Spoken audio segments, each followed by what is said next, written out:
Hey, what's going on, Jambuds? Let's go ahead and get started over here. Oh, man. This is going to be the first time I'm streaming when I'm playing Dungeons & Dragons. Usually it's on Nate's stream, which he's streaming right now. So you can definitely kind of like multi-stream the whole thing if you want to. Or like watch his stream as well. It doesn't bother me at all. So yeah. Trying to get something to quickly eat before we get started.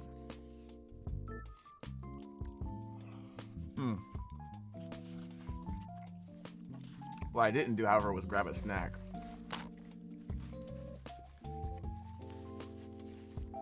You know? But yeah, it's been pretty busy. It's been a pretty busy week, I would say.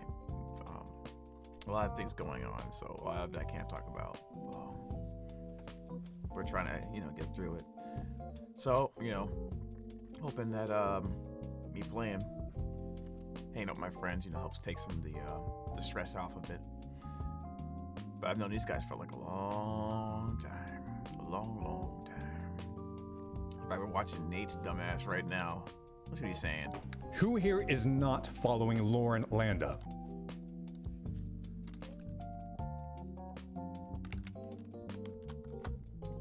Hold on a second. Let's see what he's saying. My ears.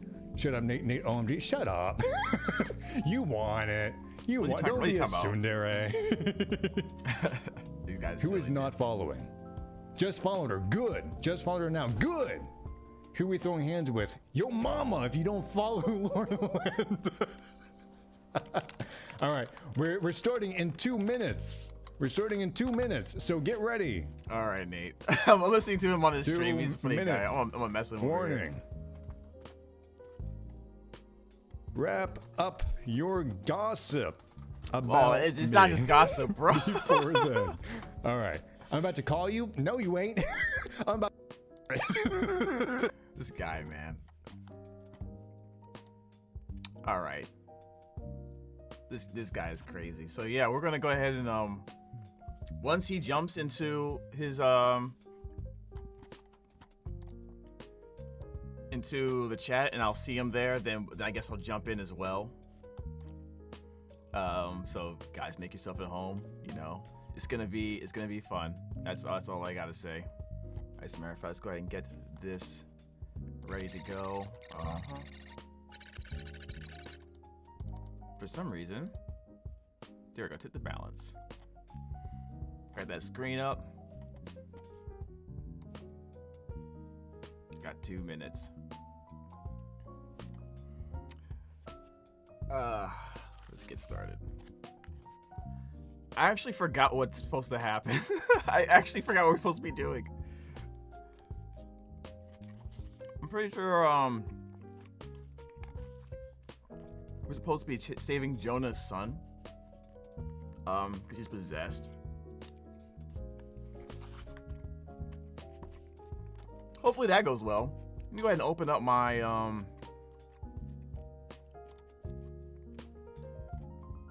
my character sheet. Put this over here. And open this up. Browser or window capture, I guess.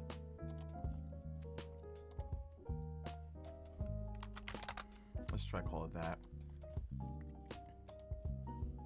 And balance, corn echoes. There we go. So I'll put that right there. If I need it. But I don't think I do.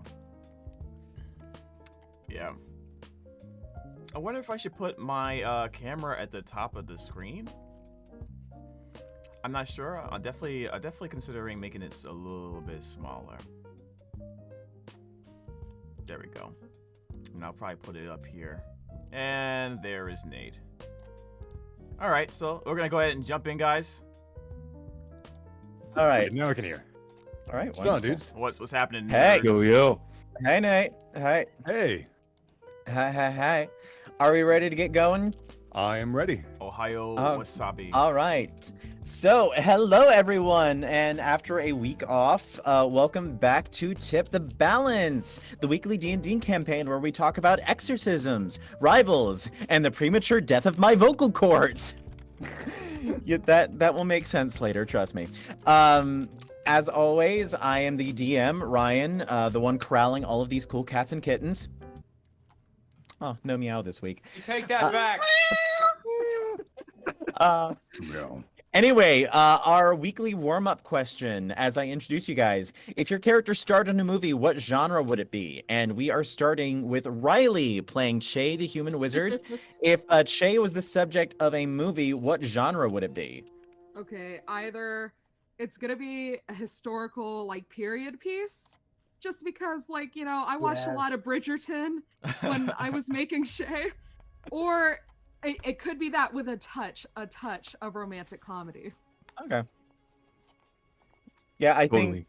think you and I have talked a lot of Bridgerton whenever we've been talking Whenever about we Che. talk about Che. Yes, Everything comes back to Bridgerton. Bridgerton. Yeah. Then Wesley, Aaron playing Wesley, the half-elf ranger / rogue. If Wesley / Noah was the focus of a movie, what genre would it be? Crime drama. Okay. I can see him. I can see him being the focus of like steampunk The Departed. I am unfamiliar with that movie. The two cinephiles in the room got the joke. All right, next up, Ruben playing Solek the Dampier Monk. If Solek were the focus of a movie, what genre would it be? An easy one, action martial arts movie. Ooh, nice. Oh, fuck yeah. Solek the Dampier Monk, as played by Keanu Reeves. I can't see. To the timeout You'll corner with never you. see it coming. No. Timeout corner with Post You'll never see it coming. I can't see. Chad playing Saren, the High Elf Paladin. If Saren were the star of a movie, what genre would it be? I think like probably like one of those sort of accelerated action movies like a John Wick where it keeps building up. But I think there should be some sort of horror in there also. Just it feels like it needs it. Yeah. Okay. That's Like neat. suspense horror. Okay. I like it. Oh, excuse me. Next, Nate playing Norok, the half-orc barbarian and warlock. What would Norok's genre be? I was gonna do the typical answer and say a horror, but instead I will say a nitro racing game. Not game, nitro racing movie. So like, when actually- he goes into rage mode, like how his like markings like glow blue. That's when he like activates his like nitro powered car. that's something neat. like that. Yeah. like Redline. Yeah. It's like the Fast and the Furious, only instead of cars, it's like combat. I love it. With that's hot cool. beefy boys, yeah. Yeah, with hot beefy boys. Yeah. Next, Jonah playing Ichabod the Human Ranger. Now, Western What? is boring. Okay? Western is boring and What? trite, and it would have Western's been. great. I love Westerns. That's why I'm playing a cowboy samurai. But, like, Western's the easy choice. So I'm going to say noir thriller.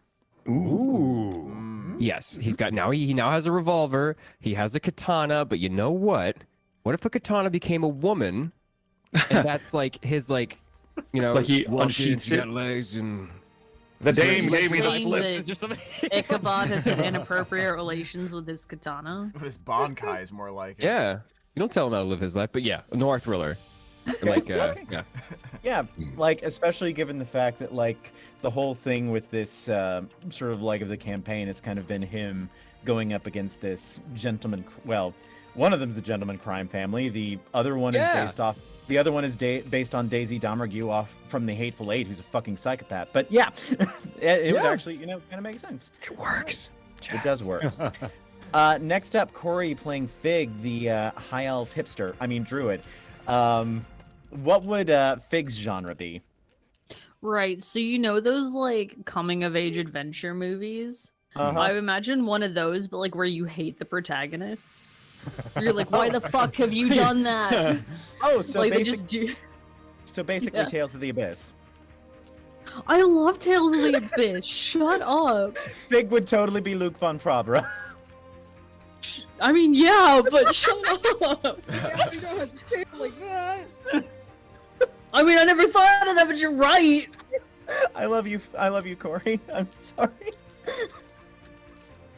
But yeah, My I life like is in it. shambles, and now I want to replay that game. And cry. Yeah, I like it. Probably, and he just slowly develops over the course of it until we actually like him by the end. Until he's a fully realized character with his own problems. Yes. And last but not least, James playing Corin, our human fighter slash sorcerer. What genre yes. would Corin be? It's definitely be action, adventure, fantasy with a little bit of comedy. They travel the world looking for rare ingredients to create the ultimate delicacy. Ooh, I like it. Like Toriko Absolutely. / One Piece style. Tell me, like in your imagining, like create for us his antagonist slash rival through all of this. I didn't think that far. That sucks. It's James, but in real life. He needs one of those names where it's like food, like Tom Ado. Or... Actually, Oh. if someone could make a villain for me, that'd be perfect, because I have no idea. I imagine Well- most of the problems would come around Corin being a dumbass and just not understanding social cues and just trying to navigate the wilderness. Okay, so it's one half Julian Julia, one half Lord of the Rings, and one half Dumb and Dumber, except it's just one dumb person. Lord of the Rings, okay, I got it. It's like the cantaloupe where the eye of Sauron used to be. All right. So, quick recap for the last session a couple weeks ago. Did a lot of in-character roleplay. Essentially, after the battle with the Sephiroth Avatar, Sue took everyone out for dinner. I made a terrible mistake at one point that we will not talk about. What do you mean? What was that? Let's talk about it. Let's not talk about We'll it. talk about it. I don't know. I don't know what he's talking about. Here comes Chad with his spoon to stir the pot. We'll talk I about literally it. don't know. I don't know. We will talk about it later. I definitely got more snacks. But there, I can tell already. during the dinner, there was some fun conversation to be had. The group got a 16-year-old drunk. Oh yeah, that happens. I'm so sorry, James. Hey, it's the oldie medieval times. 14-year-olds are good. And a water genasi waitress recognized Wesley as Noah. Afterwards, several of the characters had conversations. Saren and Solek talked about Solek's plan for vengeance, which involves the airship that... Oh, yeah, there you go. Which involves the airship that Fig's parents are building underneath the capital city.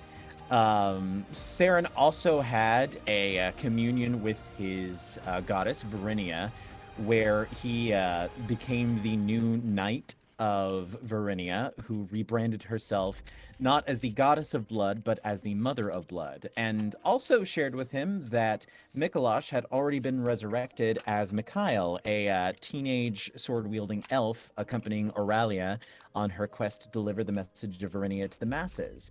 Let's see, what else? Fig and Sue had a heart-to-heart about Fig's potential future as the Speaker of the Forest.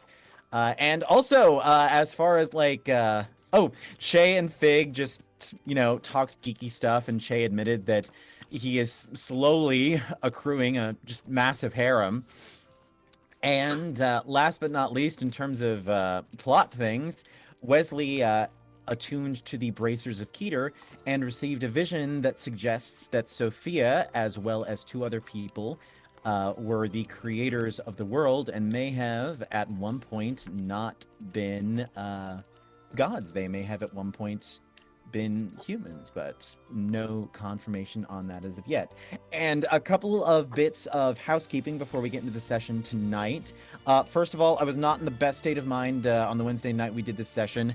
I had intended for there to be a save DC to attune to the bracers. It'll be a 15 strength save. We'll just say for the sake of, because I just completely forgot to put that in there, that you both just succeeded, and no worries. But in the future, there will, if there are any times that the bracers get deattuned from you, Solek, and anyone else, and you want to reattune, or anyone else attunes to them, it's going to be a 15 DC strength save, and if it is not made, then basically vines will burst into your skin and leave you damaged and poisoned. Also, one other thing, I already talked with Jonah about this, but just to remind him, and so the stream audience is aware, just because I really liked the chutzpah of using a rope of entanglement on a 20-foot tall god avatar. Yeah. Jonah, take a point of inspiration for that. Yee-hoo! And I Teacher's cannot stress this pet. enough. Ha. All right, so Rope a before we get going, and while I'm grabbing the role-playing music, Corin, because I realized I didn't give you a chance to during last session, not Nate, Norok and Ichabod, I'm giving you guys a choice. Do you want to do some role-playing here in the city of Ignas, or do you want to do it once we get back to Stain Manor? I think we should wait till we get back to Stain Manor. Yeah, I don't Just because feel it's a any more desperate- familiar place, and Okay. like there's more places to do it. Okay. Yeah, I don't see any Norok. desperate need to do anything. Okay. I agree. Okay. Cool. Let me get the relaxing RPG music started. Chat, Stain Manor is my house. It's my house. It's my character's Yeah. house. No. Yeah. It's my What? house now. Oh, not one. Fuck. Fuck. Are we drinking? Well, had you actually had to make that save, bad things would have happened. Okay. So here's the music. On your way back, you guys get your mounts from the stables. Sue, with her wings having been healed by Fig before you guys went out for sushi, sort of spends the time kind of alternately walking next to you and flying about. She seems to be enjoying not having to deal with her usual job. But one of the nights, while you guys are out, Norok, as you are sleeping, in your dreams, you suddenly feel yourself pulled to that same place that you saw both your patron and your mother. And as you stand there, looking down into the pool of water in the Celestial Grove, you see a series of visions. First, Solek and Saren shaking each other's hands and then taking each other's forearms as though they are brothers. Then, a dark series of caverns with white-haired figures with glowing red eyes. And then finally, an airship and the sounds of a rumbling explosion in the background. And then, that next morning, you wake up. And then, and what I will say is you guys have a pretty decent travel back. At one point on the road, you do encounter some more of the Dom and Gray gang bandits, but having been warned of you guys by the one member you let run from your last encounter, they see you coming and just kind of bolt in the opposite direction because they don't want to fuck with you guys. Yeah. Bitches. So Probably a good choice. near the late afternoon of the fifth day, you guys arrive back at Stain Manor, and as you arrive outside on the front lawn, you first see Aki, Typhus, and you see Typhus and Malcolm kind of sitting together, going over some book, while Aki is kind of lounging on Typhus's lap. And then on the opposite side of the yard from them, you see Liam, Dom, and Gray, secretly Thomas Stain, doing some sparring with wooden swords with Oscar. The group of them kind of notice you guys coming and all come to greet you. And Malcolm says, so...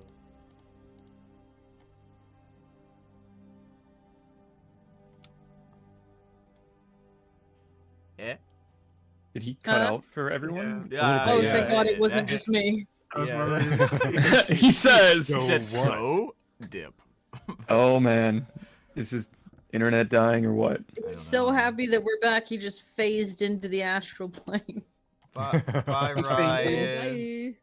Bye. Ryan. Buddy. Ryan.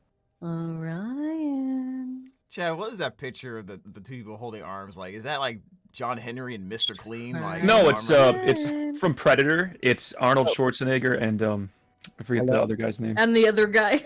No. The dude from Mandalorian. I don't have it up. Yes, we can hear you now. Okay, awesome. All Okay, right. wonderful. I was terrified there for a second. Anyway, Malcolm kind of comes over to you guys and says, "Did you get them? Did you get the bracers?" Yes. So if you would, Yes.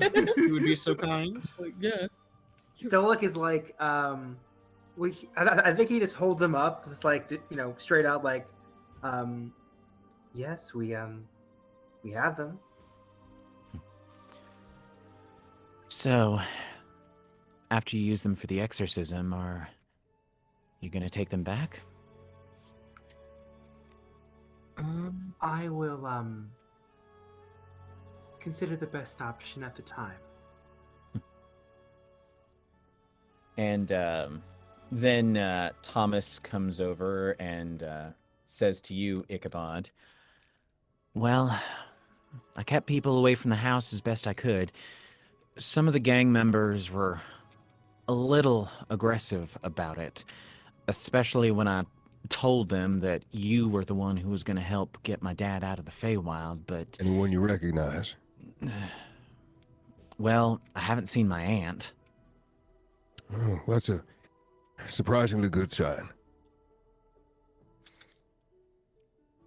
Anywhere? Anywhere. You haven't seen her anywhere. No.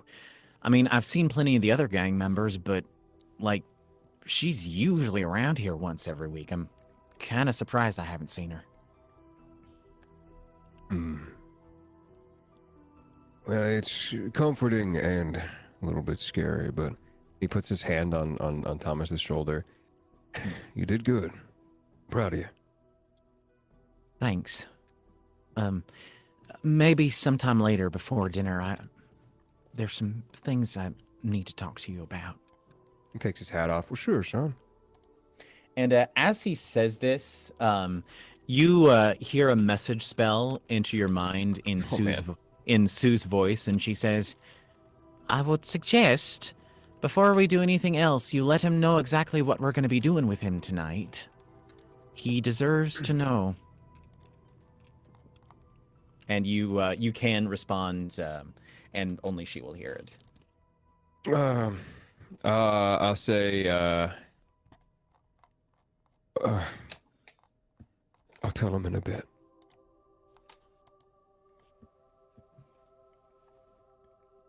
That's it. All right.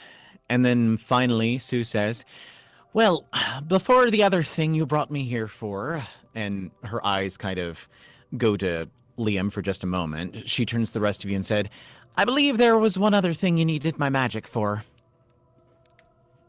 Yeah, there's a particular Yes. tree back there. Yeah. And he, Not the tree, our basement first dweller floor. friends. Yes. Yes. Oh, I show them towards the cellar in the kitchen. And I open up the hatch. Do I notice anything when I open the hatch? Has anything moved? Has anything shifted? Does it sound like there's anybody down there still? He ate all the lobster. Yeah, the I lobster would is hope that you gone. wouldn't just leave him in the cellar. Well, you guys Yeah. did not leave him. You guys did not leave him in the cellar. He is down there with one of the maids who is helping him pick out some fruit from one of the barrels. Okay. And Knock, knock. and she is going to come up and says to you, Ichabod, "Oh, Mr. Stain, even in his state, the First Lord has been ever so polite." That's good for him. Come on down. And I kind of motion for people to All right. step on down the ladder and fill up the room. And anyone who wants to go down there, just go ahead and move your pogs on down to the basement up top. Okay. Pogs assemble. Oh, where's my Move your phone? paw. God, I swear to God, is everybody going into the basement? Yes. I don't want to be left Jesus Christ, alone. Lord. Why would I want to do Can't find that? my pog. It's a lot of You're Big all the way at the map. bottom of the map, Riley. we. Here he comes, I forgot how big this Ichabod! map is. Here he comes! Oh, Okay, we're here. mercy. Okay. All right. Simba. You know what? This does sound very Father Lion King, yes. It does, yeah. The king All right. has returned. Has returned. All right. Oop. And yeah, there you are. I just went ahead and all right. Oh And my Sue- God. And on sight of Sue, Victor kind of backs up towards the fruit barrel a little bit, but she says, "Oh, don't worry, dear. I'm here to help you." Oh yeah, he's definitely been feeble-minded. Oh, I could have told you that. So could you, Could you, you? Lord Stain? Well, I could say he is feeble of mind. Would you Not a very use creative those name for a exact spell, anyway. words? Anyway, How powerful is a spell like this?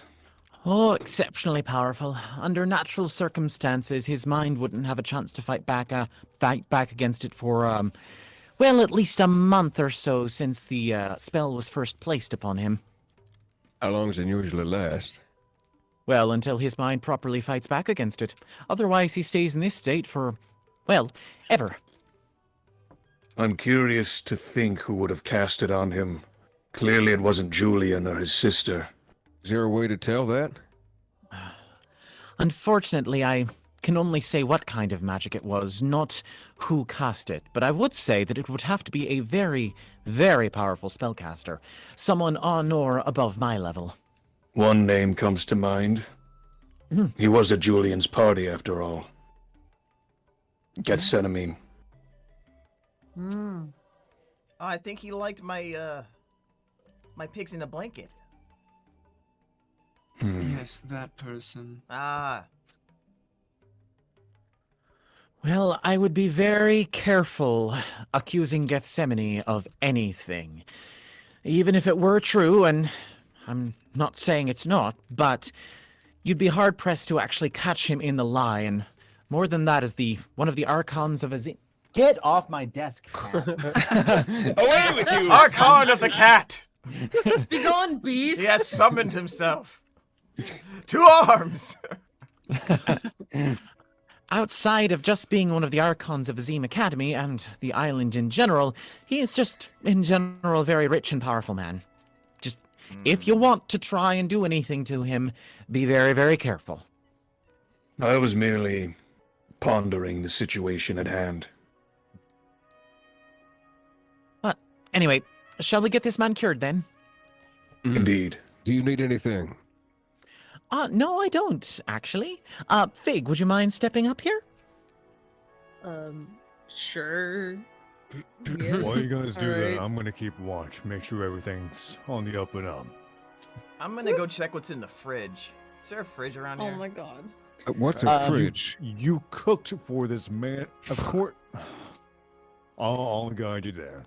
Alright. I'll go upstairs. Corin, up in the kitchen, you do remember there being a small chest with an ice aspected ether crystal meant for short-term preservation of foods.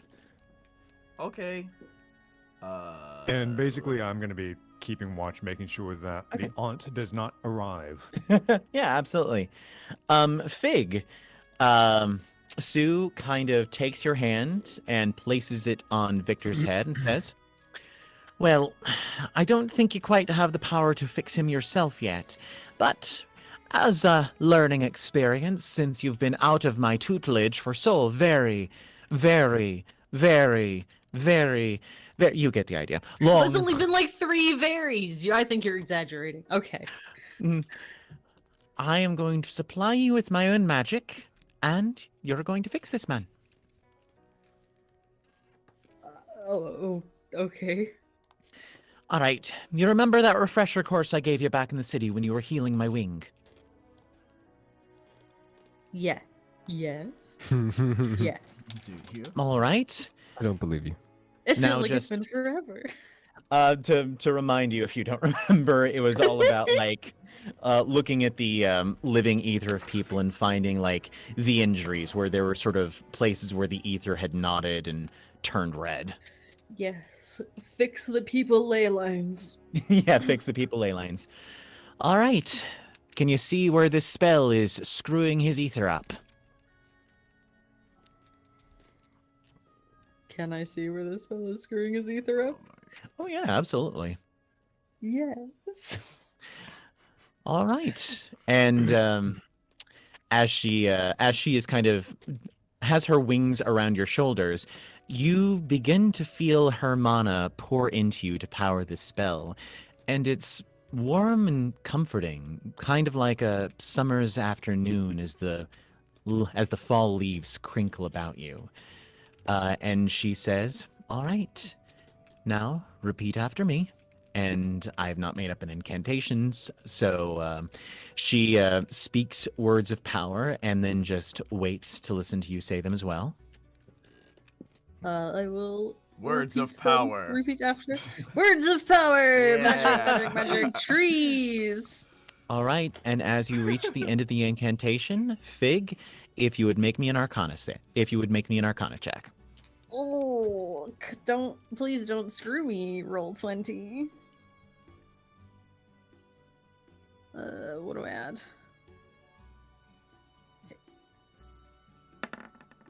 Hey. Nice. Oh, 23. oh yeah.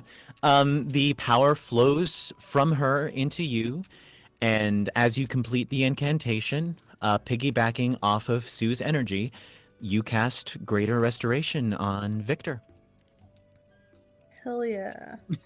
And there's a moment where he blinks, and he looks around at all of you, and he says, "This is definitely not still the steamship on the sands. I'll quickly take my hand off his head. What are all of you doing here?" Well, it's a bit of a long story. I mean, Ichabod lives here. This is my house. You've been feeble-minded, and kidnapped, and beaten. Oh. All right, then. And he kind of turns around, and at this point, he doesn't have his jacket or his scarf, so he kind of just puts a hand to his mouth and just panics for a moment, and then turns around and says, this is going to sound like a strange question, but about how long has it been since I last saw you all? Oh, well, We have an estimate of that, like what, I 2 mean, weeks? Yeah. for us or a few for weeks. Yeah, it's 'Cause been maybe like a month. It was about 5 days back and forth it was about 5 days back and forth from the city where you guys fought the cult, a couple days Maybe it's there, more like 2 months. 10 days, and then yeah, it's been nearly a month since the last time you guys saw him Oh, unfeeble-minded. goddamn. Wow. The last thing I remember after parting ways with you was, well, it was a few days afterwards, and I got on the steamship, and then, well, now I'm here. That's quite a bit of missing time then. Did Oh, you did Silas send you to find me? No. Actually, we... No, we were here on other business. You just Call happened it- to be here. Divine intervention. When you guys say that Silas didn't send you guys after him, he actually looks a little bit disappointed. Aw. Oh, well, I'm glad that the fates were fortuitous enough that you were able to find and free me. If you will excuse me just one second, I need to cast Sending to my husband and let him know I'm all right. I'm sure he's beside himself with worry. And he kind of goes off into a corner to kind of message his husband and leaves you guys to chat for a little bit. Mm. we have any real questions for him? I doubt the way he's talking. It seems like he doesn't really remember much of his feeble-minded time. Mm-hmm. Perhaps he remembers who attacked him before the spell was cast. Perhaps. Guess we can ask him that. And afterwards, he comes back and says, Sometime around evening, Gregor should be here to pick me up. You mean the Emperor? Well, yes. He was actually rather insistent. Is he wanting to stay for dinner? You'll probably have to ask him that yourself. You'll probably have to ask him that yourself when he comes. Just let me just warn you that he's probably not going to be what you're expecting of an emperor. Well, I do have low expectations, so yeah, I'm open to personalities. Well, nowadays, after what we've been through. I look forward to meeting him. But if there's nothing else, I know I've been feeble-minded for quite some time, but if there's a couch or something I can rest in, that would be... Yeah, it's upstairs to your left. There's a couple of rooms with a few couches, and if you need a bed, it's on the second floor. All right. Thank you, Ichabod. And once again, I know that you all weren't specifically sent, but I think I may owe you my lives. I mean, granted, as Emperor, there are things in place to revive me once, if need be. I would prefer not to have to use them. And he kind of bows to you guys, and he just heads up into the... he's going to head up into the lounge to just kind of rest until his husband gets there. All right, onward to our second venture. Yeah, let's go to the Arboretum. We are missing our target, are we not? Well, as for that exorcism, that's going to have to wait until tonight. I need the power of the moonlight to channel through the ritual, and we're going to have to go into the forest anyway. So if you all want to just relax, prepare yourselves, it's probably not going to be entirely pleasant. Very well. All right. And Norak, Ichabod, if you guys would like to do any kind of in-character roleplay, you guys have a couple of hours before the evening gets here. Sure. I guess it's time to talk to my son. Yeah, man. Is anybody okay? As we are still downstairs, Ichabod sighs very deeply and says, "Does anybody want to help me tell the boy?" I'd be there for you. I could go with you as well. Please. I would also be happy to accompany you. Aww. Group therapy! Yeah, pretty Ichabod much. smiles a bit. I don't mean to put a damper on it, but I think perhaps that's something you should speak to your son with alone. Of course you'll Well, say if you that. wanted to put a damper on it, you should have gotten his. Oh my god! Good night, I everybody. can't sleep on Nora. You know I can hear you all, right? That was good. That was good. I'm glad I'm not in the room. All right. I am going to move. Let's see. It was Norak, Wesley, and Shay, correct? Who all Yeah. said. Okay. All right. I'm going to. Where's Corin? Corin is. Where Go do you sleep in think? your fridge. Kitchen? Okay, as we pass through the kitchen, I asked Corin to make me a drink. Do like your mate? Do like your butler to you? No, but you probably know something better than I do. fuck The only thing I know how to make is whiskey on the rocks, and that ain't no surprise. It's like He narrows are his you eyes at drinking you. He rocks? narrows his eyes at you. Please. he looks around at his house. I'm letting you stay here for free. Gordon, you got a very specific. Just as Skill every set. Corin, he's gonna need it. I need a Corin beverage. Okay. Corin, what do you make, Ichabod? As they leave, who's the last person to leave the room? Probably me. All right, so just as everyone leaves the room, Norak looks to the side of his eye, and he sees Corin pull out the melon. Oh my Look at the god. melon juice. That's big melon. Okay, give me That let's melon's see. gotta be fucking rank. It's What- an No, infinite it's- melon. It's yes. What's your No, higher it's- what's your higher social stat, Corin? Charisma or wisdom? charisma?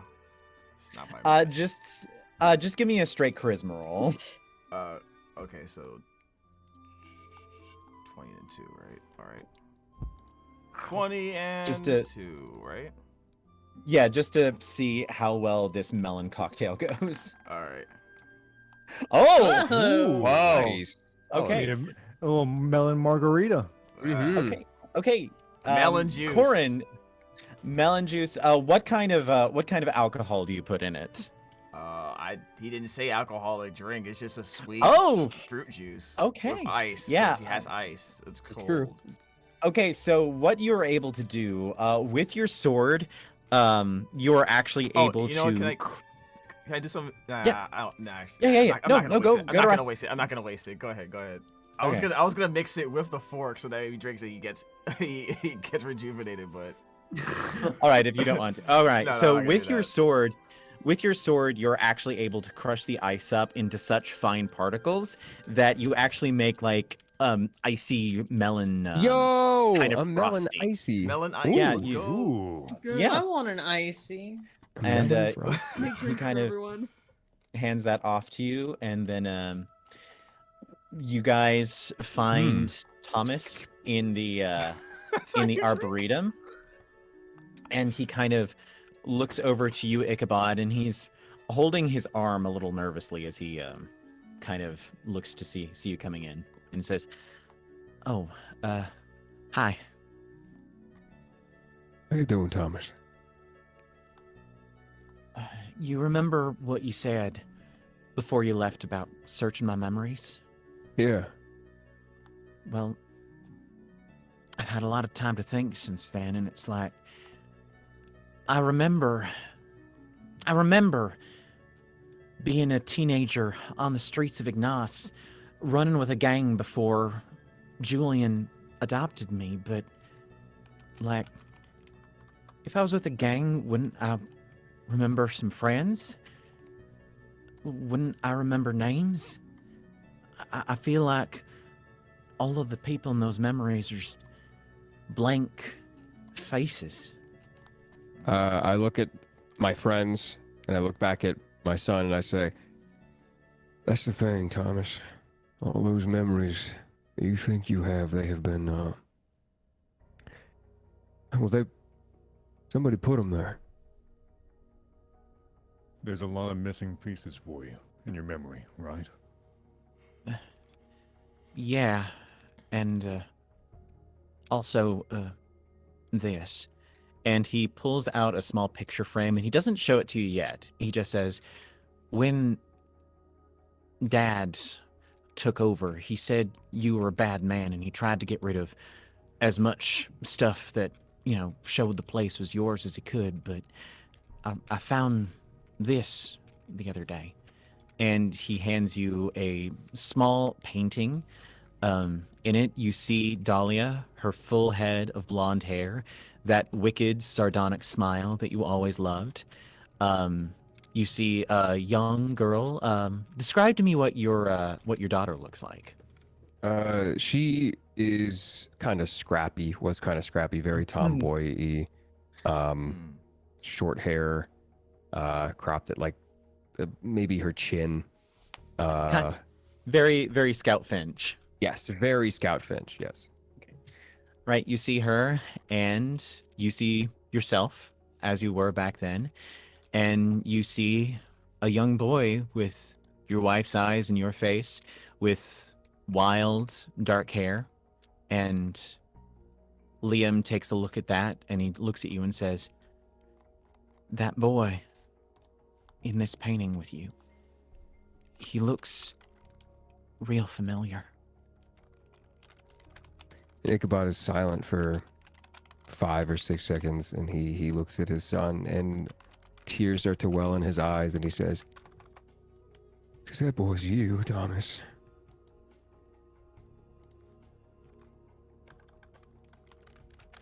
He kind of looks down at the picture and then looks back up at you and he says, "Julian, he's not kidnapped.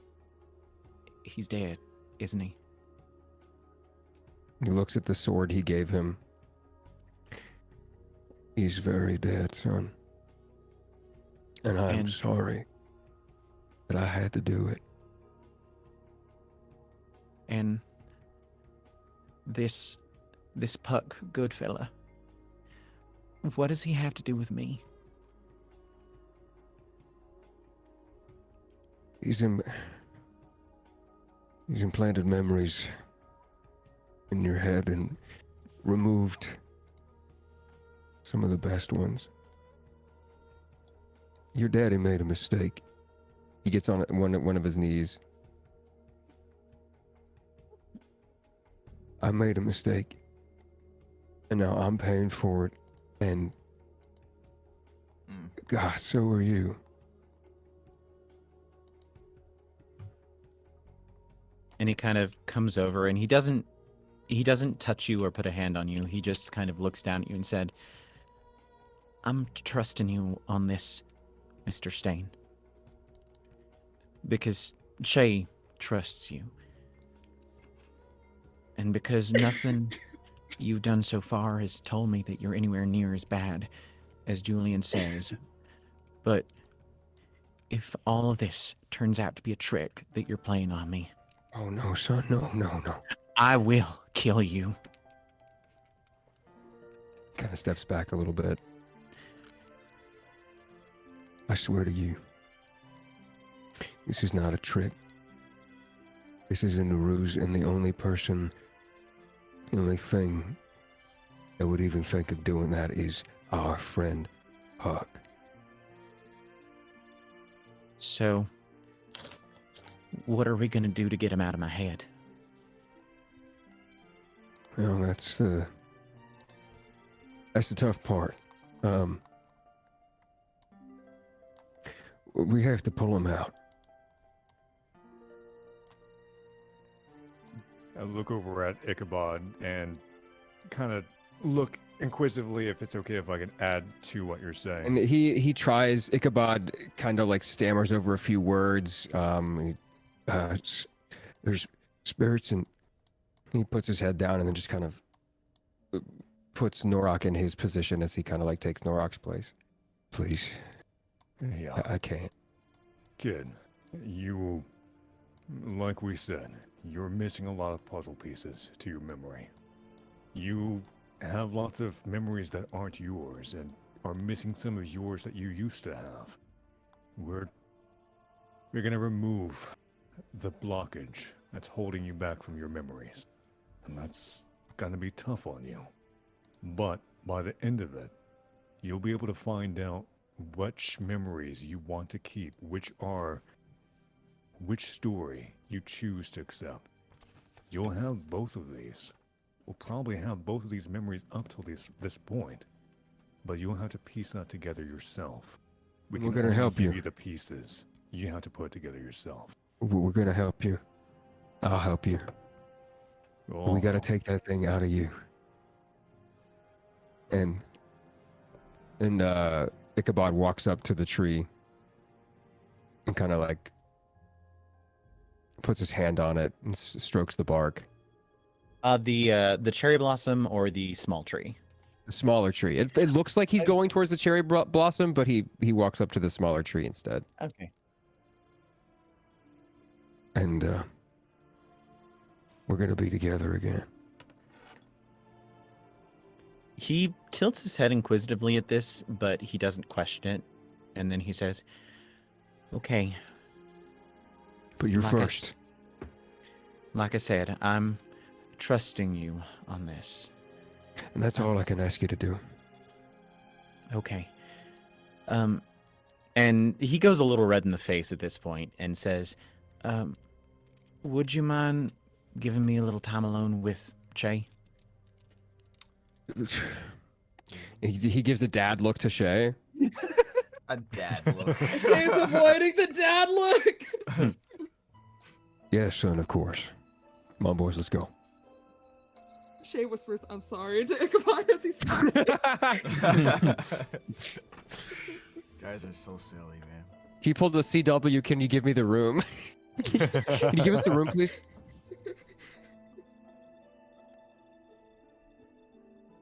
Narek, Wesley, get the fuck out of here. And, I'm outta here. and Thomas is just kind of staring down Look at Wesley like, bro. Wesley, Is Aaron here? Oh, Wesley, a moment, please. I'll grab Wesley by the collar and start dragging him out. Thank you. Close the door All right. after. Ichabod closes the door and slumps his back against the wall and falls to sit down and begins to sob. I give him a hug. Oh. Meanwhile, back inside the arboretum,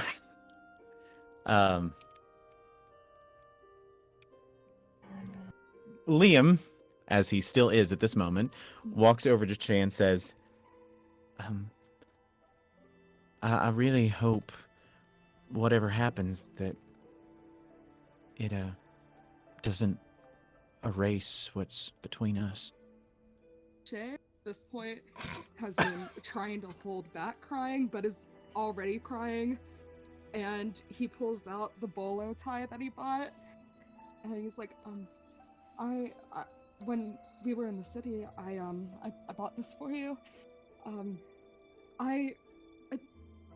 Thomas, I'm terrified. I mean- thought at first that I would, for lack of a better term, just lead you on to keep Ichabod safe, but if you forget me, I'm scared.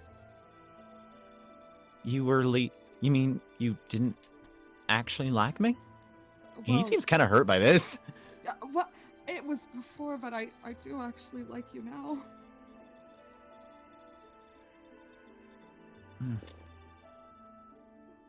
Well, I mean, that's kind of shitty. No, Like, was none of that night by the lake real? no, that was real.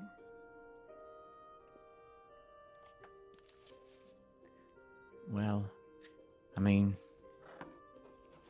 and he kind of takes the bolo tie from you and says, I guess I haven't been exactly honest. I mean,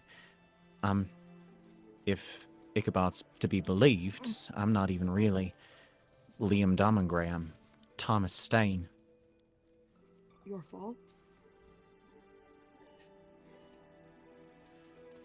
But moving forward, and he moves to kind of put the bolo tie on, just be honest with me in the future. Well, I want to say I am terrified of losing you. I don't know how else to put it. We could skip the exorcism, couldn't we? Just to, it's dangerous from what I've heard from the. We didn't Yora. use the She word said exorcism. From the Yora, she said that you could die, and I don't want you to die. And He grabs you and wouldn't it kisses be you. safer- Oh. Oh Lord, have mercy. Like, Jay kisses like, back. like he legit just takes you by the shoulders and pushes his lips against yours. It's huge. What did Dad say? He kisses back. What did Dad say? And then he pulls away, and he's kind of looking a little panicked, and he says, "I'm sorry. I know that's like jumping several steps Shay ahead." goes to kiss him. Oh man. Yeah. He doesn't stop you, but a little while afterwards, he kind of pulls away and is like, "Listen, I'm aware that I am jumping several steps ahead in the courtship, and I don't think you've even become unengaged with your lady friend. But I don't know." Like, I don't even know what's gonna happen, and if I didn't do that before I never saw you again, I don't think I could forgive myself. Do you know what a harem is, my boy?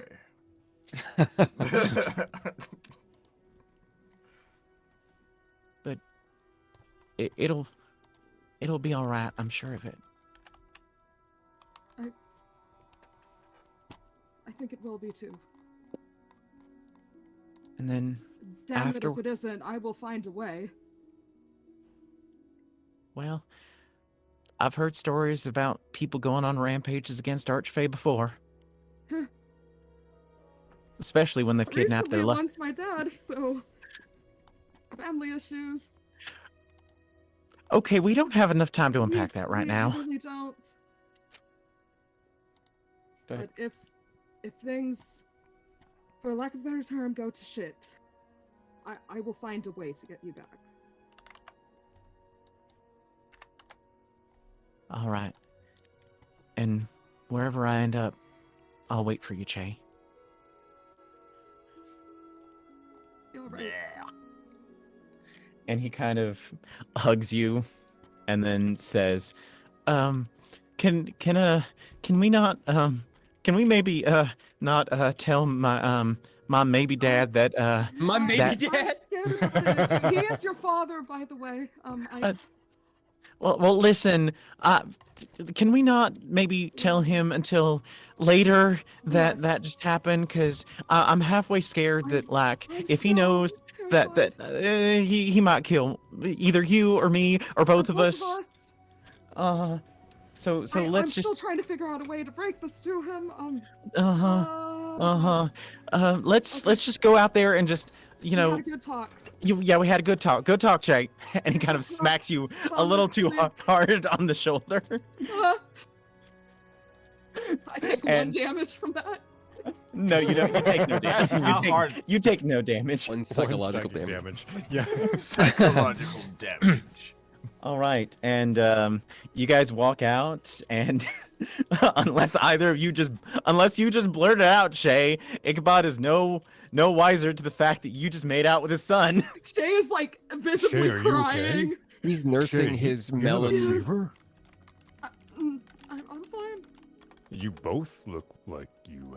Oh. Yeah, you look flushed, son. Here, have some of my ice smoothie. Nothing happened. Nothing happens. Nothing happened, and he drinks half of it. Yeah. Well, Inside check. yeah, someone's gonna have to figure this out. Okay, give me the roll, Norok. Give me the roll. It ain't gonna be Ichabod. I really want you to fail. Well, 24. Yeah, you know they're lying. Okay. I raise an eyebrow and I smirk and I don't say anything. Shay's giving you the death glare of like, I will cast sleep on you. Don't I need someone to send me a picture of the rock with the raised eyebrow, because that's what I see Norok doing right now. All right, so that's been Ichabod. Norok. That's been Ichabod. Norok and Corin. Is there anyone you guys want to talk to, or anything you want to do before the evening? Oh, you missed a lot, buddy. Okay, wait, I see Saren sitting in the room over here by himself. So let's have a little conversation with Saren real quick. Oh my God, yes. Finally. I just walk in there and Saren So sees how about me. that sanguine death, huh? Sanguine death. All right. Saren, what are you doing in the dining room when Corin comes in to speak with you?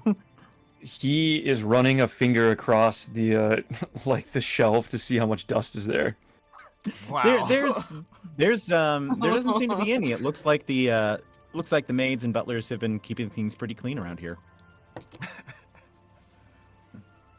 Yeah, so Corin walks in. He's got a couple of cups and he's got a sandwich. He made himself a sandwich. He sits down. He sees you doing something over there, so he's like, "Okay, what you doing?" Nothing. You look What bored. are you doing? Eating a I sandwich. am not bored. You just help yourself to their kitchen, then. Is that it? Well, yeah. I have a certain set of skills, apparently. So, I made myself a sandwich. Want a sandwich? No. Okay, because I was going to tell you to make it in the kitchen. So, I have a question for you, Corin. Oh, yeah. Okay. Yeah. I've a been seat. trying to. Have a seat. He goes and he sits across from you, and he puts his elbows on the table like he's really like intrigued in what you're gonna say to him. I've been trying to figure you out. You are a rather powerful young man. That is a rare combination, at least in Powerful my and understanding. Is Are it? you not? Yes, it took me a human lifetime to achieve my skills. Wait, how old are you? His Cora just looked at him and realized Wait, how for the old? first time that he might not be staring at a regular human right now. I'm older than you, Corin. I can tell that. How old are you? Good question. He slowly Let me eats look his at my sandwich. sheet. He slowly eats his sandwich in anticipation. I am 122 years old. Jesus Christ! I mean, wow, you take really good care of yourself. You don't smoke I am or an nothing, elf. huh? I'm an elf, you dumbass. Oh, I mean, beside, I guess that makes sense, yeah. It's not a lot of elves I've seen before I, went on this adventure, so. Yeah. So, you think I'm really strong, huh? I love Corin so much. Yes, you have a certain way about you that I have not seen in other human children. So you're saying I'm special, right? Yeah, I can see it. He starts rubbing his arms. Yes, I would dare say you are special. Tell me of your people. Your uncle was... That was him, correct? We found him, and he was gifted in some ways. My uncle, he's really strong, man. Like, I can't even tell you, like, how long I've known him, or, like, when he first showed up. And what of your parents? Are they strong? Not so much, really. They're we just, from all I've known, we just, own restaurant. They cook it for a living in town. My uncle's really the one that showed me how strong I could be. Before that, I was just, family business and all that. Are you sure you don't want a sandwich? No, I don't want a sandwich. Okay. Why are you here, Corin? Because, well, after, training with my uncle, I just started to realize that maybe I don't want to want to own a restaurant, I just kind of just went with where my parents did or wanted me to do. He seems so,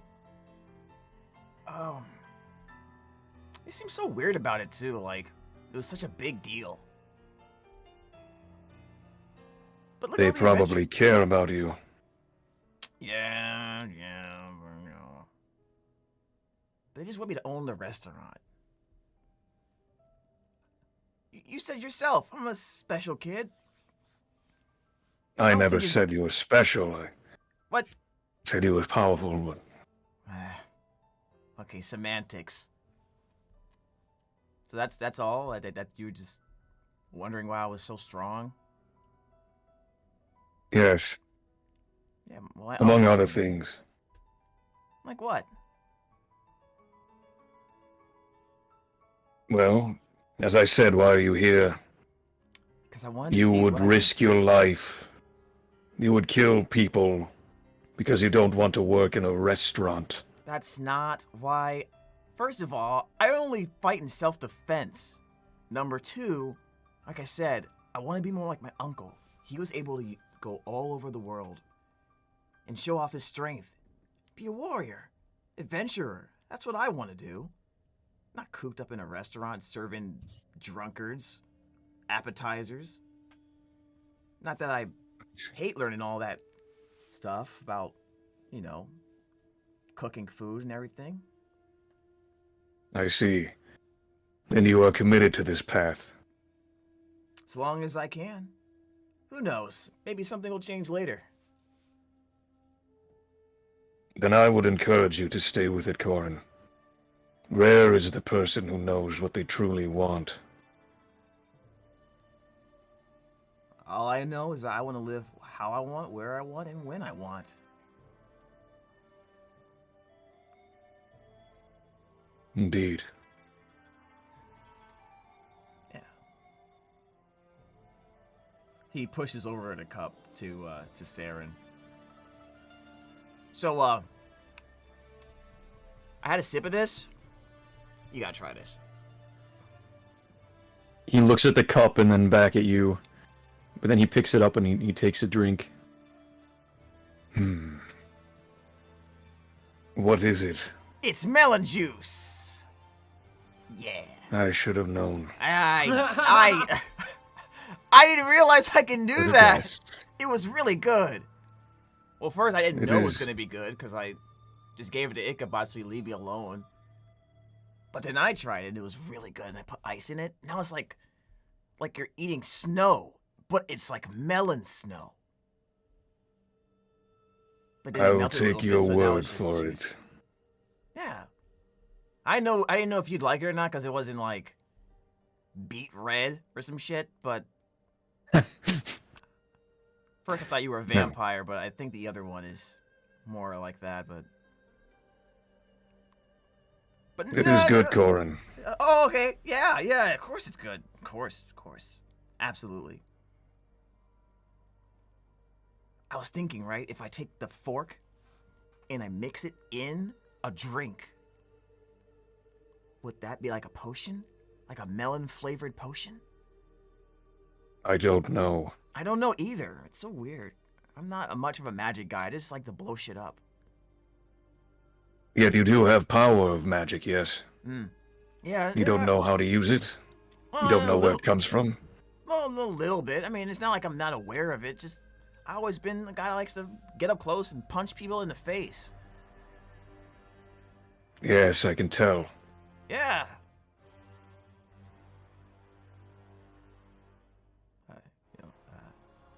Don't get intimidated now. I mean...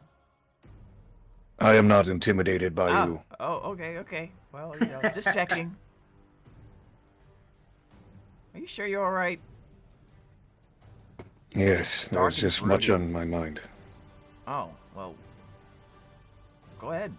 Spill it. I'll listen. We're buds now, right? I suppose, in some sense. Well, I mean... There's nothing I wish to talk about. You get to ask me all these questions. You can't even divulge a little bit? If you really must know, I have been gifted by Verinia. I am now her blood knight, and the sword is mine to wield, along with my people to lead. So that means you're like super duper strong now, right? Strength has nothing to do with it. It means I have responsibilities. Oh. And that's good? How you feel? Yes, of course. But it also means that I must adapt. Sounds like it's weighing in there quite a bit. Well, as you probably already guessed, I'm not really good when it comes to that kind of complicated stuff. I just don't think about it too much. And just go with it.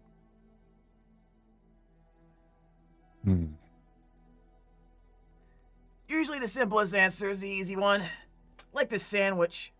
I could have put a whole bunch of ingredients in it and just try to make stuff up, but simple piece of bread, some meat, cheese. That's all it really needs. Simple. Does that make sense? As you say. Coming from you, yes. Oh, okay, cool. Wait a minute, what does that mean? You'll have to forgive me if I don't follow your advice. I totally expect for you to do anything but follow my advice. To be honest. You're kind of like that dude that does his own thing, which is kind of what I do. So, I'm about it.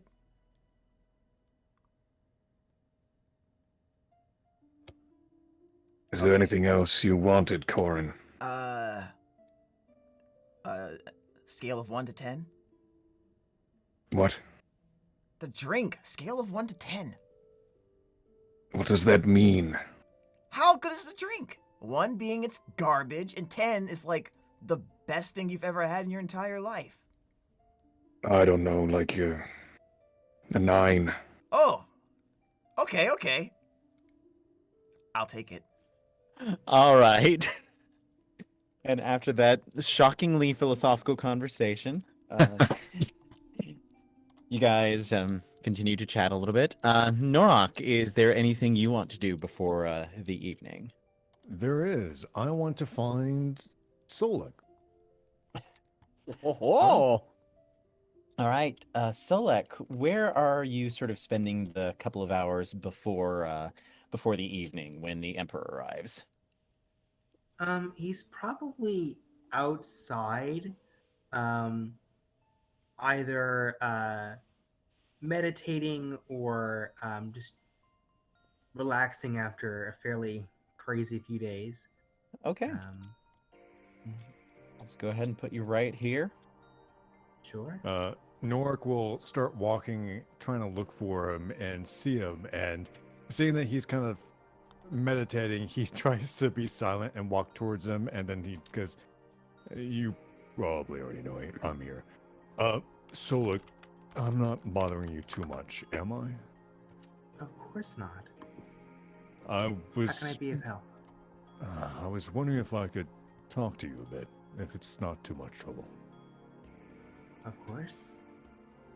Well, I've been having these visions lately, I suppose from my patron, but I suppose my quest for finding a purpose in living and a journey, it's come to you for some reason. And although I want to do it, I don't want to help you just because it's my duty. I want to help you because I want to help you, if that makes sense. So, I want to know why you're here and what you're trying to do and what you're fighting for and how I can help. Well, firstly, it's quite strange that anything would lead directly to me.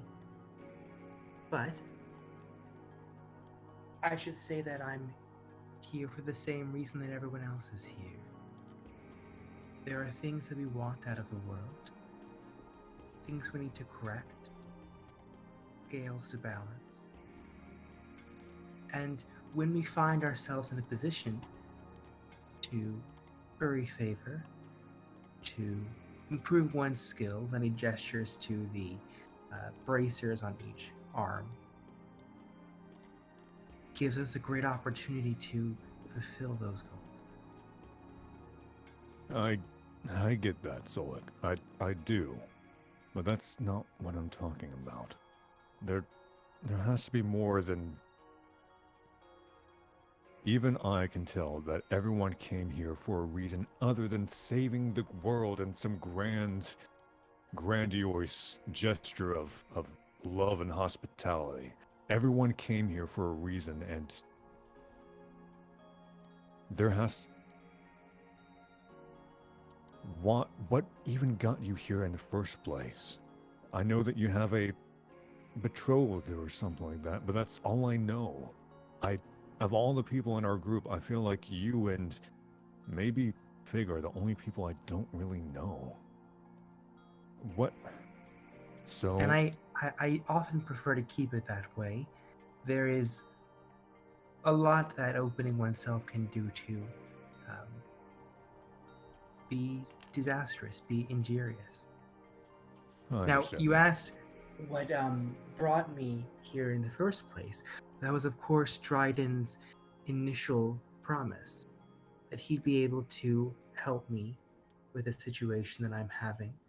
And it relates to my husband. There is great darkness in the capital, and I have found ways that that darkness can be smothered for as long as it needs. Fair enough.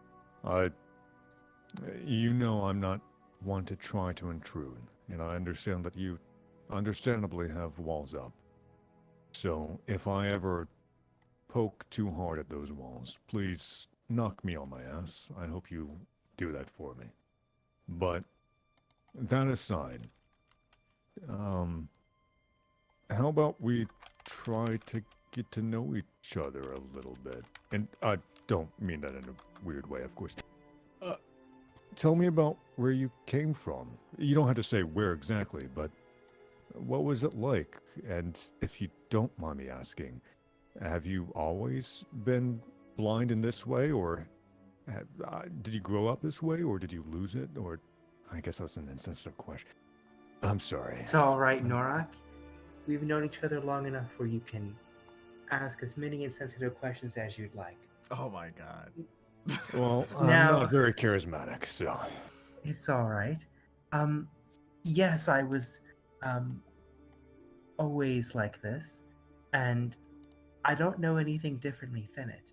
It's interesting. So many would say that I am blind, but in fact, I would say I see far better than anyone else. It's much easier to see things through the vibrations in the air, in the ground. You get a much more truer sense of someone. We each put up walls, as you said. I don't even have the distraction of pretending one's there. Well, as you know, I'm not really into people the way most people are, have that kind of interest, but in this kind of way, I guess if you love someone, then you love them for who they truly are, not their appearance or the way that they act. You truly love them for what they are as a person. So, I can only imagine how much you love your betrothed. Of course, very much so. Well, I feel like I've tipped around the balance a little bit too much of our conversation. I don't want to intrude too much, but know that I am a curious man. I've traveled all around the world. I'd like to explore this kind of relationship a bit more. See what makes you tick and how you see the world. I don't see the world. I thought we've established this, Norak. You know how I mean it. But that is funny. No, but I appreciate that, Norak. It's difficult to have these conversations, but I will endeavor to skirt around the answer as little as possible. And if my dusty life is of any interest to you, you know it's a two-way street, not just one way. So you can find me anywhere if you need me. But of course. I'll leave in you fact, to your thoughts. Huh? One last thing. Yes. Zarin and I, next time we have the opportunity to go into the capital, there is a shipment that we need to stop, and we can discuss it later, but that is a concrete thing that you could do to help me, and that I would be very fortunate for. Got me on your side then. And one final thing before I head off, and I don't want to carry on this too much because we never know who's listening, but are we going to actually return these bracers? Do you have a weird sense about this mission like I do? I can't speak to the future of these bracers, but I will try to hold on to them for as long as it may be necessary. Fair enough. Well, Solak, I'll leave you back to your thoughts, and thank you again. Thank you. And I leave him be. All right, good conversation. The rest of the night passes pretty comfortably for all of you. You have your conversations, you rest and relax up. As the sun goes down and it turns into night, The Scales trio, having heard that the Emperor is stopping by, kind of hide out upstairs because they are all criminals. And Victor gathers all of you and Malcolm, and let me just move these fucking... Aren't we all criminals in the grand scheme of things? I think we are. Yep. Like, not even We've killed metaphorically. so many men. And We're wanted somewhere. What are the laws, really? Yeah, what is law but a construct? The laws are made by the winners, and so far our track record Is winning. winning. Tiger blood. Oh god. Oh god. Oh god. Winning. And Victor gathers you all in the front hallway and says, he should be teleporting. Oh shit, that's not my Ostro voice. He should be teleporting in any moment. Once again, just let me warn you, he's not really going to be what you're expecting for the leader of a country. So just maybe temper your expectations a little bit. I think It's like maybe I probably should like raise- Obama or something. Like I what? don't What even does know it what look like? this. All right, let me bring these two off of the GM layer. Two. If I were sitting down, I would be at the edge of my seat. Okay. So the Standing first at the tips of your toes. The first person to walk in is a tall, muscular half-orc, dressed in loose-fitting clothing that shows off some of his chest, along with a head wrap around his white and black hair. And then after him, an equally muscular man with white hair and red eyes, who looks remarkably like some of the late night guards you saw back in Valsheim. And the first thing that happens is that the half-orc, who many of you would recognize from pictures as the Emperor of Adrexia, Gregor Wilhelm, immediately rushes over and grabs Victor in a twirling hug and says, I have been so worried about you. How dare you get kidnapped again? You cannot let this keep happening to you. And Victor says, the last time wasn't really getting kidnapped. I had that happen on purpose so that you could find them. Well, don't put yourself in danger, okay? And are you guys the ones who rescued him? That would be us. Yes. Yep, no need for hugs. So who's the first person to say yes? Wesley. I Well, guess. Wesley, Victor immediately comes over to you and like lifts you up in like a big bear hug. Oh, that's very tight. He's gonna snap you like a twig. And so he eventually puts you down and like kind of dusts you off a little bit. Sorry, I don't mean to get so overexcited, but you know, I was worried about him. He's prisoner of a bunch of crazy mafia people. Yeah, that's one way to describe them. Well, all in a day's work, as I like to say. Well, I mean, listen, you guys are the ones working for Dryden, right? In a manner of Yes. speaking, yes. We have been hired by Dryden, yes. Well, Oh, I mean, Lord. you saved my husband. Like, if there's anything I can do for you guys, I would be more than happy to repay it. Like, I mean, not any great favors, because I would need to get, proper authorization for that. But, like, anything immediate you might need me to do tonight, tomorrow, or if you just, like, I don't know, invitations to dinner or something, money. Yes, we could use a lot of gold, Money. right? Sounds fantastic. Looks right at- about now. I am looking at empty pockets. Well, When he says money, Victor kind of puts a gentle hand on his shoulders and says, darling, maybe not money. We'd have to talk to the treasurer about that. can I like give him the kill signal as he's talking like that? Like, don't, please. Please. Almost broke.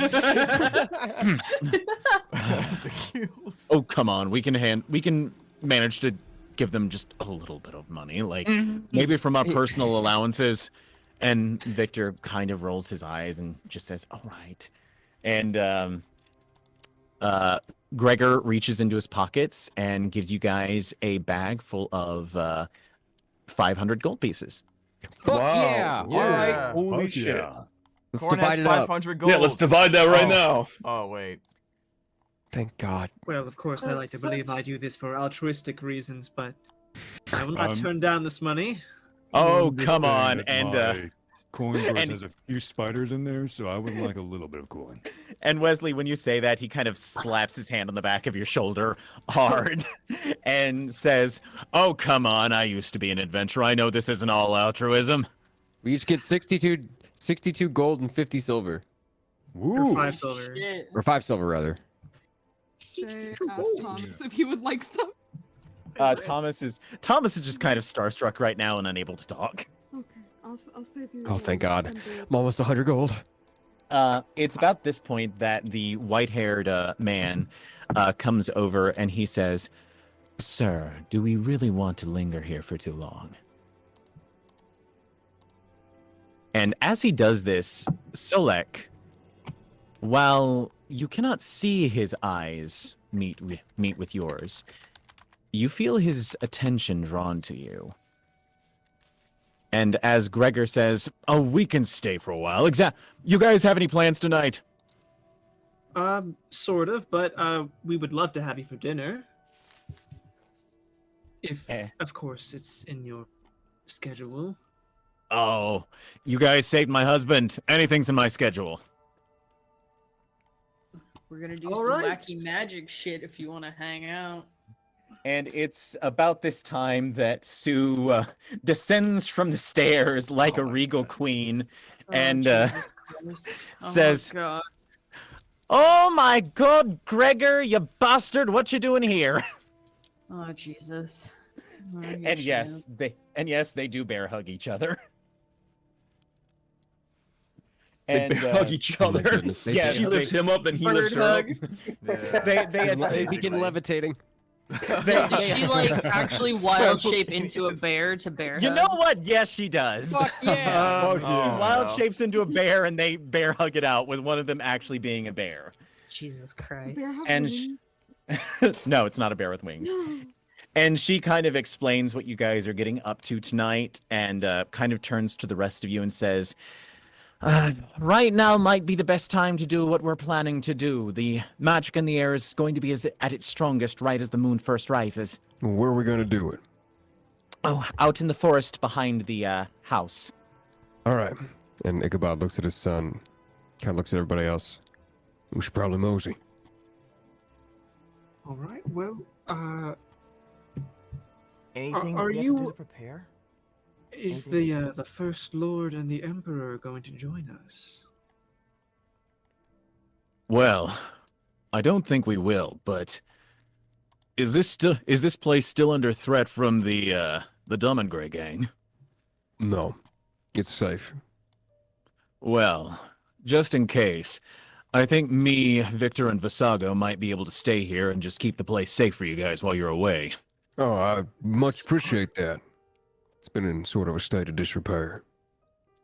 "Oh, yeah, sorry, I forgot to introduce him. This is Visago. He's a strong warrior, and they sent him with me just in case."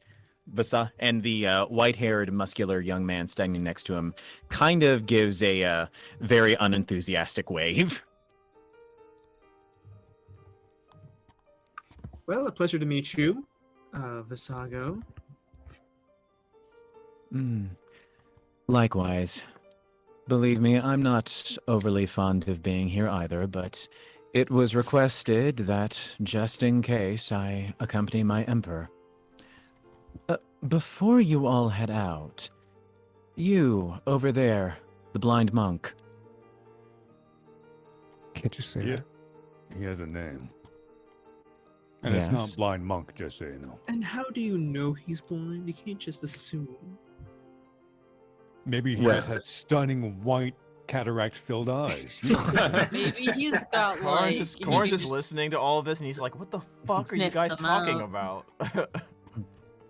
So look, does walk forward and he smiles and he says, "It's very nice to meet you." You're Lukash's boy, aren't you? That's right. You used to do work for my organization on his behalf. Your memory is flawless. You're pretty good as far as I remember. Whatever made you stop, you could have been great with us. Difference of opinion with management, you could say. Well, I suppose there's something to be said about having the freedom of being an adventurer as opposed to being part of our select organization. A lot more chance to actually flex your personality, as they say. I'm sure yours is quite lovely. Hey, Visago, will you be joining us for dinner as well? Well, I don't really eat human food, and he pulls out a small red pouch and takes a sip of it. Yep, magician-made synthetic blood for me. They don't like it when us vampires actually feed on people. Makes sense. You could still join us for the social aspect of it. Absolutely. I'd love to catch up with Solakir a little bit, see exactly what he's been doing ever since he left Lukash's service. Look at that, a meeting of old friends. That's great. Sure. All right, then. Does Corin get the feeling that they're actually friends at all? Give me an insight check, Corin. All right. 20 plus 1.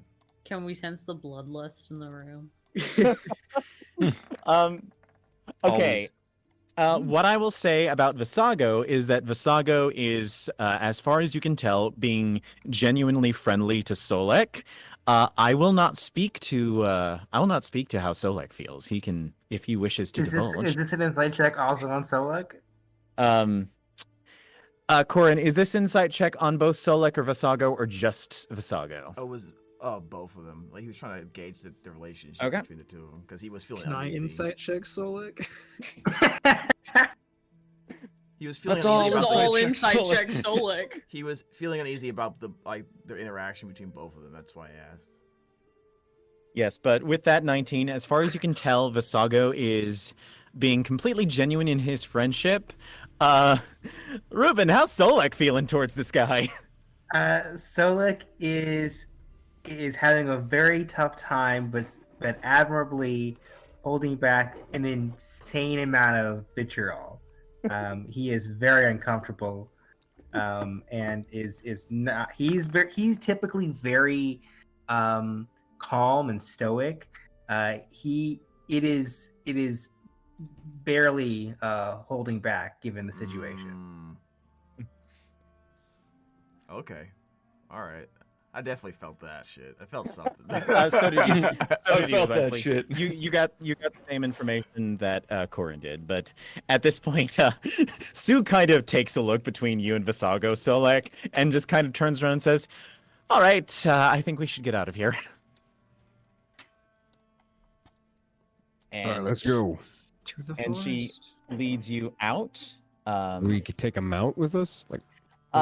It's not going to be that long a walk. Okay. She leads all of you guys out.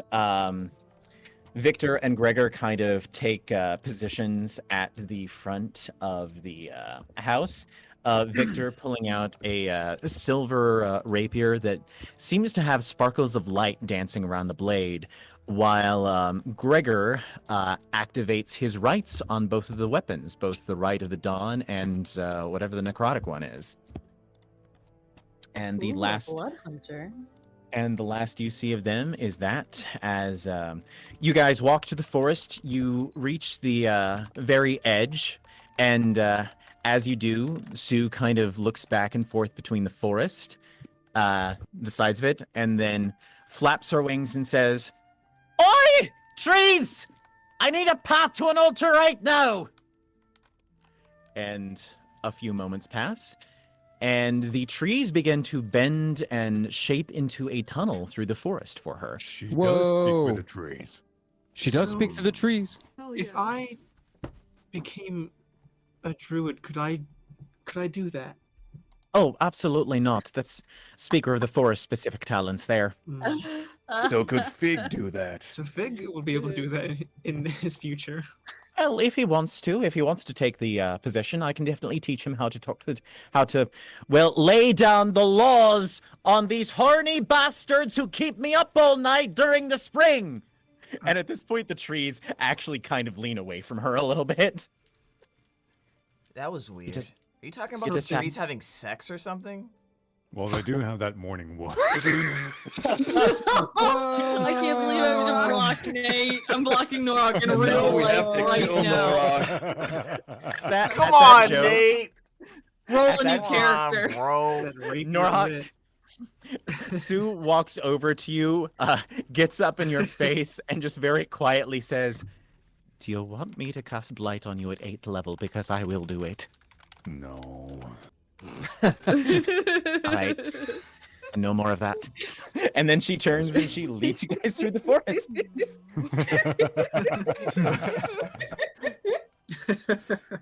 All right. I hold hands with Thomas. As we Aw. walk Oh, through I'm the gonna forest. cry. All right. What is the So- death grip? Eventually, you guys reach a small clearing where there is a glowing altar built out of wood in the center. And Sue turns to you guys and says, "Thomas, I'll need you to lie down in the center." And he gives one last look to both Ichabod and Shay. He gives both of you hugs and walks to the altar and lays down. Hey, kid. You're stronger than you let on. Remember that. And he nods. Sue takes a position at his head and then says to all of you, "I would suggest spreading out around this altar. I don't exactly know what's going to be popping out to fight us when I start this ritual, but it would be best to be in a position to protect me and this child right here." Corn preps a healing yeah. melon.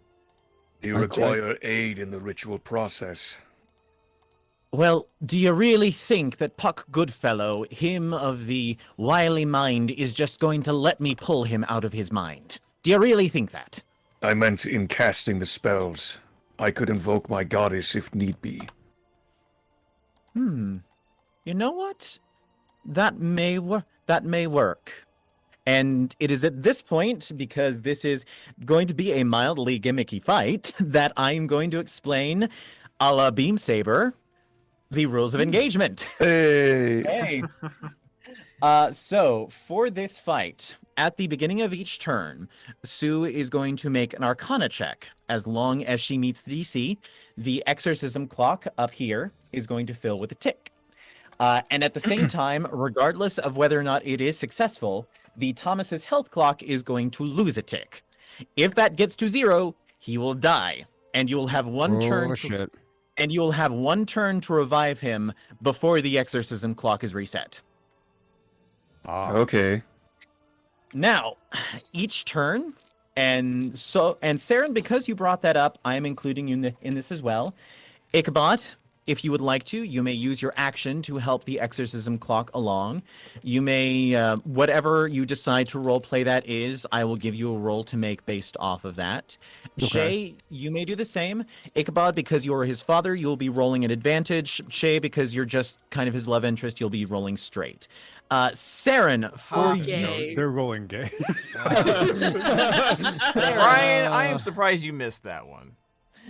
For you, Saren, I will be specifying that any attempt you make to use your action to help them will be a religion check at just a plain roll, since you will be invoking Verinia.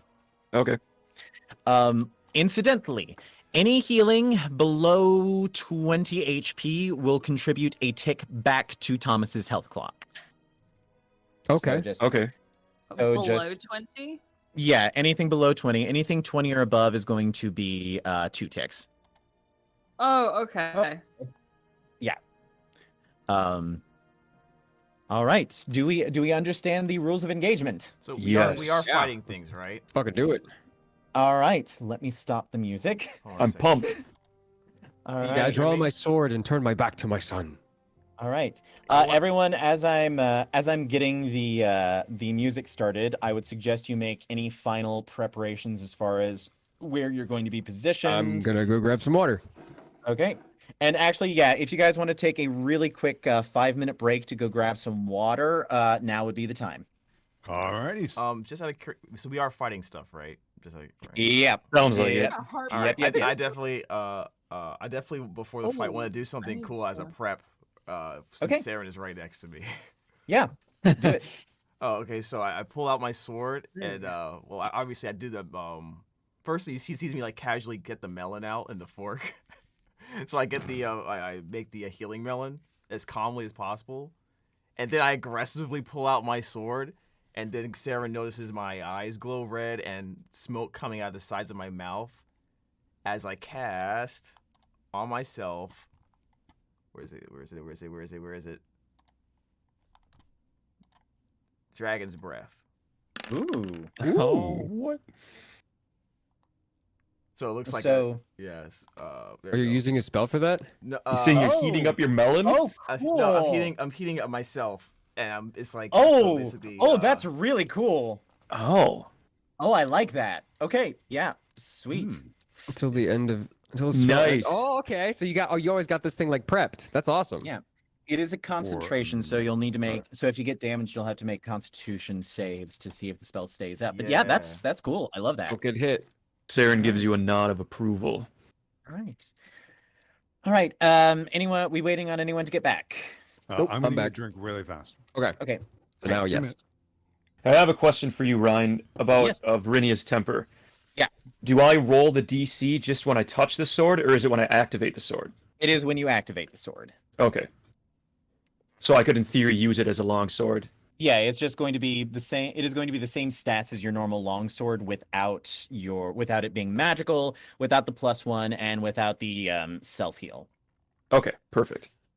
Yeah, the +1 and the 1d4 every round. Every attack action, I thought you said. Yeah, so basically, if you make 2 attack actions, you'll just get 1, and if you make a attack of opportunity, you'll get 1. Just for now. Perfect. Thank you. Yeah. I will adjust my notes. Yeah, that was my bonus action. I have returned. Okay, the cool. return of the king. All right. Quick question. Since I have double attack, does that mean I can do the Dragon's Breath, but also do a sword attack? Just curiosity. Well, it says one bonus action, right? Yeah, use bonus action to put it on myself. You can use an action. I'll use an action. Got it. Like the double attack would be your action, so I'm going to say that from the sounds of it, you can either make an attack or you can do your double attack or you can breathe fire, but you can't breathe fire and then make an attack. Okay, so I have to use an action surge in order to do both, basically. Yeah. Well, the double attack is you can attack twice when you use an attack action to melee attack. So it's sort of like your attack action is just one thing, but you can attack twice within it because that's the action you used. Yeah, I thought so. I just wanted to make sure. All right, we all ready? Weird question, Ryan. Because it's nighttime, how well lit is this place? Pretty well lit. You can see a full moon over you. Just checking for our players that can see but cannot see in the dark. Yeah, you're getting heavy, strong, full moonlight onto the area. Okay. Big step down one. Yeah, actually, I'll be here. All right. So, as the ritual starts, Solek, Sue kneels down next to Thomas's head, and you actually see the bracers on your arms glow a little bit as she calls upon their power to connect herself to the forest. And she begins an incantation, and as she does, okay, here we go.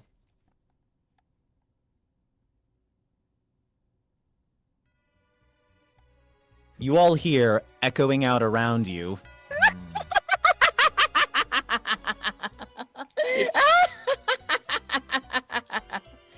And suddenly, half transparent as though he is nothing more than a hallucination, you all see a jollily dressed, blonde-haired elven figure appear at the northern edge of the arena. And he says, "Oh, Ichabod, Ichabod, Ichabod, are you really, really gonna try this?" I don't say anything. I just look at him and like you can see the muscles gritting my teeth, and he's seething. Well, you know what, Ichabod? I'm gonna give you one final deal. No strings this time. Give me those bracers your friend over there is holding. I'll give you your son back. I'll give you your wife back. I'll even give you your daughter back. Everything back to the way it was, and you get to keep all your nifty little sword skills and that little puck I gave you. Just give me those bracers, and I give you everything back. What do you say, friend? Who the fuck is this clown? I look at the bracers. And I say, Puck, good fellow. Go fuck yourself.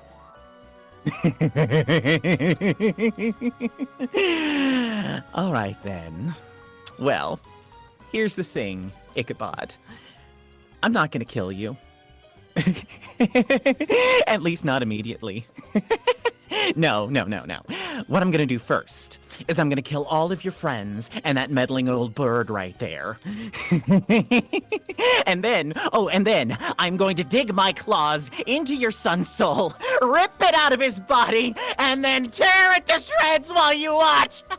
And only then, once you've realized just how much you've lost by trying to play my game, then I will jump into your son's empty shell. I like to interrupt his talk by throwing a fireball right where his mouth is. This is Wendy's. Not fireball, a firebolt. You sly dog! You caught me monologuing.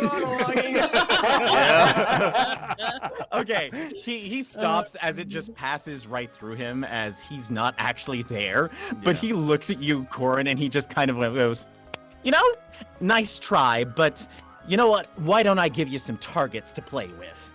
Finally! Ghost. Shut up and fight already.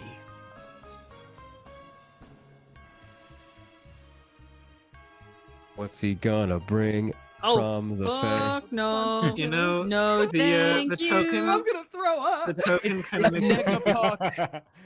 the token kind of looks like he's twerking. And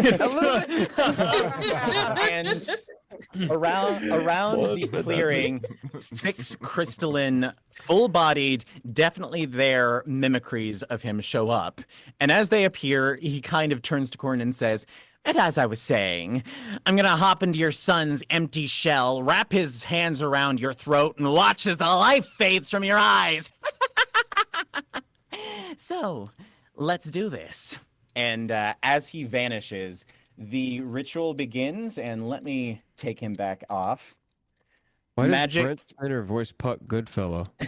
What an absolute dickhead. And What the fuck, as fellow? and as the magic flows from Sue and into let's see, where did I put that Arcana roll? Mm. I think it was in that one, right? Oh wait, Yep. nat 20. Yeah. It was Sue's. Yeah, 19. And as the ritual begins and you get the first tick on the clock, oh god, choose side. You suddenly hear Thomas Stain cry out in pain. "Ah!" As the first claw is burned out of his mind. And Sue takes one look at you, Ichabod, dead serious, and says, understand this, Ichabod Stain. We are fighting for his soul. Everyone, roll initiative. Oh shit. Yay! Oh, Man, right. oh man. It's fighting time. And I got a 9. Fuck me. If I don't get above 10 this time. Oh. Oh Man, man, I really Chad, that's how I wanted- feel I right now. really wanted to just. Oh, 16. I got advantage. Oh my god, I'm gonna be so drunk already. All right. 16. Natural 1 and 20. Where am I? Wow. Wow. You know All right, what? Corey, come on. Get above a 4. Yeah. Hey! You guys got high right. numbers. 18 Hooray for plus all of 30. you. 3, 4. I'll remember his hunter's Alright. mark, I promise. All right, who Write it on the is palm of not- your hand, Jonah. It's morphin' time. Shay, have you rolled? Yeah, I think it was a 12. Let me check. Yeah, Yes, it was 12. 12. Yeah, it was 12. Okay, let me put you on the turn order. All right, can I see everybody's HP? Yes, excellent. This Okay, is fine. cool. Corin, you were a 9 and you're already on there. Saren, you were already on there as well. See, Shay, Corin. the mannequins, Che, Corin, Solek, Fig, Wesley, Saren. Who am I missing? Hmm? Who am I missing? 2, 3, 4. Norok. Norak and Ichabod. It was 20. So 23. Okay. 23. And You troublemakers. And and Ichabod. I got a Ichabod got a 16. 20. Okay, cool. Oh, yeah. Oh no, I got a 20. Yeah, 16 plus 4. Yeah. Okay, cool. Hashtag math. Dab. Okay, so you said what was that one more time, Jonah? 20. Okay, cool. It's actually really good rolls considering the fact that Yeah, everybody else. I rolled really shittily on a lot of initiative this this game, and you will A see lot of why. shadow clones to think about. More than you know. Okay, let me get the battle music started up.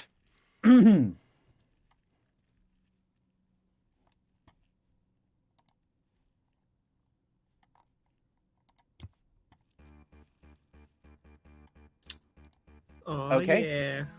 Top of initiative, Norok. Okay, Norik is going to immediately go into a rage. Welcome up, Uncle Norak. His tattoo's glowing. He is going to double attack onto the one nearest to him with his glaive. Okay, go right ahead. 20 plus 6.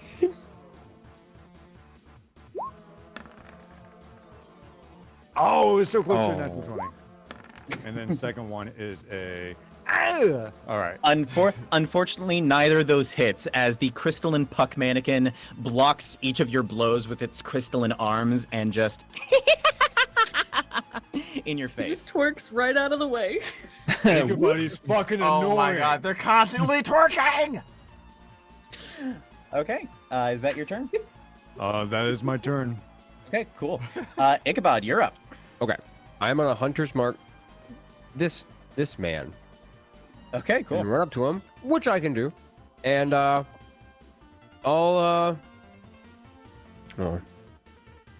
hit him once with my longsword.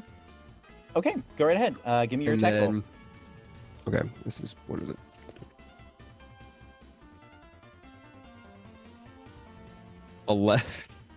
Unfortunately, an 11 does not hit. Okay. Y'all, this is gonna then be a long night. You know, start hitting. I say, fuck this when I miss, and I pull out my revolver and shoot him point blank. In the Okay. chest. Okay. 23. 23 hits, and as it does, he is destroyed in an instant. Oh shit. Okay, cool. We need to roll damage. We're good. Yep. All right. Ichabod, anything else on your turn? That's it. I just kind of Okay. look at his crystal. Does he like disintegrate or whatever? Yeah. There is now a pile of crystals on the ground in front of you. Okay. Yeah, that's it. Okay. Next, Saren. I will put my hand over Thomas and I'll cast Cure Wounds. Okay. Give me the heal roll. Okay. 10. So that gives him a tick back on his clock. All right. Cool. Anything else, Saren? That is it. All right. Cool. Wesley, you're up. All right, let's see how these things like arrows. Whip. I will bonus action cast Zephyr Strike to infuse me with the power of wind. Okay. Stop. I'm gonna fire an arrow at this dude, the one closest to me, with my first of 3 attacks. Okay. Cool.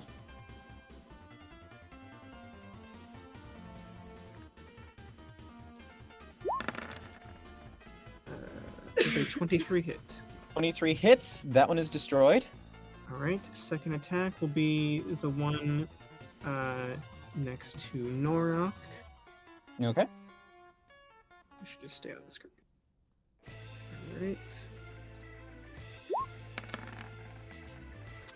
All right. 27 hit. 27 does hit. It's almost This one is also destroyed, but it is my placeholder for initiative, so I'm going to move it to this corner. And then the last one will be the one in the bottom right corner, since I still have a clean shot with that one. Okay. And normally it would take extra damage if it hit, but that I guess it doesn't really matter if it takes any damage. Yep. Bad rolls. 11 hit. And it was this one, right? Yes. Yeah, the arrow simply tinks off of its crystalline body, and it, of course,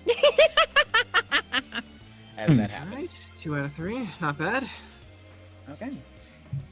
Next up, we've got Fig. Cool. So you know how Saren has a cool aura? Yeah. Well, I'm gonna cast a cool aura as well. I bet you are. I'm casting Aura of Vitality. Oh, look at this. Yeah. Tell me, what does Aura of Vitality do, Fig?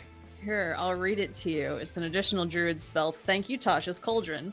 Healing energy radiates from you in an aura with a 30-foot radius. Until the spell ends, the aura moves with you, centered on you.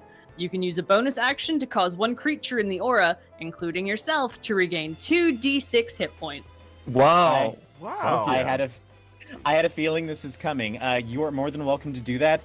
Do know, Fig, that as you cast this, all of the remaining mannequins immediately turn to look at you.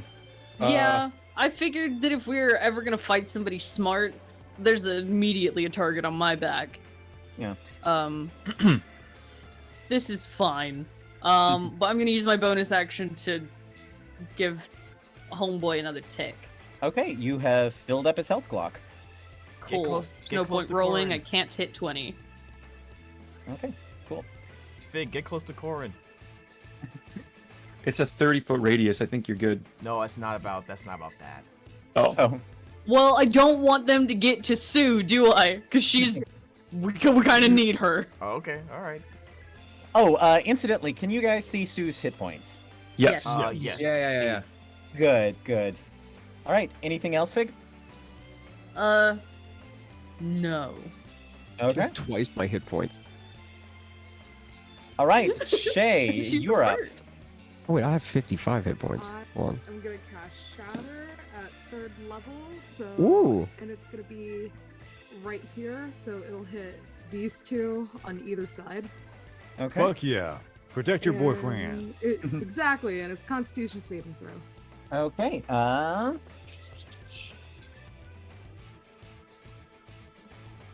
still think they take some damage. I need to read. If they take any damage on a fail, just let me know, because this Okay. is not. If it's a spell that's not a cantrip, I believe they should Don't be take taking half half as much damage. Okay, so regardless, these two, ironically enough, shatter. Nice. All right. Get Uh, closer to and- my boyfriend. Okay, cool. Touch his hand. Tell him it's gonna be okay. All right. Solek, you're up, and there's, at the moment, one left. All right, he will. Let's see what the actual distance is between him and. So 30 out of his 45 feet of movement to get right over here. He's gonna punch him. Okay. That is a 14 plus the plus one from the braziers is 15. Okay. Hit. Let me see. Yes, it just hits. Cool. And as it hits, that one is shattered as well. Anything else for your turn? After it shatters, do we see anything else appear immediately? Not right now, you don't. Not right now, you Then- don't. Yeah, I'm gonna. I've seen this story before. I'm gonna use patient defense, taking the dodge action, bonus action, and that'll end my turn. Okay, cool. On the mannequin's turn,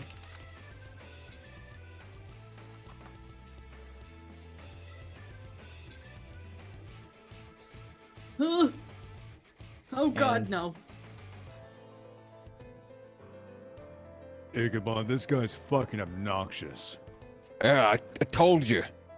all of the 6 more appear to replace the ones who have been destroyed. And they all take their action. The first one is going to attack you, Solek. I believe that is a disadvantage because you've got dodge on. Mm-hmm. Okay. But like, what if they didn't have an attack though? Like, what if they just didn't? Okay, roll, and that's let's see. What did I give these? Oh, yeah. Does a 24 hit? Yes, it does. All right, then. So, he will use his Chaos Strike on you. You take Chaos. 15. You take 17 psychic damage as your senses are all assaulted with white noise. Oof. Okay. All right. Great. Love it. All right. Then this one's going to move to attack Ichabod. Wonderful, gorgeous, beautiful. Does a 12 hit? Nope. So he attempts to reach out to attack you, but you are able to very easily dodge it. You've seen this guy's moves before. Foolish. This one's going to move to attack Wesley. Fun. Does a 17 hit? Wait. No, it doesn't. My AC is 18. All right, he is unable to hit you. Same thing. He attempts to force his hand towards you to use his Chaos Strike, and he's unable to do so. Norok, the one that has appeared next to you, is just going to come after you. All right. Does a 9 hit? You might be surprised by this, but no. Okay. Can you roll that low against me? Answer may Please. surprise you. All right, this one's going to come to Fig. He is going to try and attack Fig. Can you roll another 9? Unfortunately, no. Does a 22 hit? Oh, fudge. Yes. All right. Oh, God. So you take 12 psychic damage. I'm going to reduce that damage by 10. Nice. Hey. Wow. You see basically an ethereal version of yourself get damaged instead. All right, Holy so, shit, a ghost. You damage you- your sword. You actually only take 2 damage then. Okay, yeah. Cool, here's my concentration check. Yeah, you make it. Because I Plus think the 10. Oh yeah, the aura. I'm in your aura. Hold I on. rolled Yeah. a +7 anyway. yeah, and I believe you would have had to roll less than a 10. Yeah, if I have to remember meet a 10. concentration. So, if I'm standing in the aura, All right. I'll piss off you. Yeah, this one on the other hand only rolls an 11. No, that does not hit me. Okay, cool. That's the mannequin's turn. Corin. Okay. Cora rushes down here and immediately pulls back his head and blah! Dragon's That's a breath dex- with his And that's a Rose up. dexterity save, correct? Yes, dexterity save. Okay, both of these, the crystal just melts away under your attack. Oh, both of them? Yep. Yay, I didn't even have to roll. Yeah, because they take Reg- half damage. Yeah, even if they fail, they still take half damage. So, and they all have, and if you haven't noticed yet, they all have minion HP. Okay, alright. Cool. And then, wait, what's next? I think I'm going to, that was my action, right? That was my action. Okay. I'm gonna run down here and use action surge, Oh, okay. and I'm going to attack. What is it called? Double attack the next one, the one right there. Okay, cool. Go right ahead. All right, sword slash. A 17 hits. Nice. 8 damage, and and another one. Yep. The damage doesn't matter because as your sword hits him, he is turned into crystal. He just shatters. Now, Okay. Ryan, when they reformed, were these new ones that just kind of popped out of the air? Or the Yes. piles of so crystal the reforming? the piles of crystal are remaining. The ones that are appearing out of thin air. 1, 10. Okay, Then it was cool. 20. So that's Just- 20. That's 30 altogether. Yeah. All right. So I can't move check. anymore, unless I Okay. use a dash action.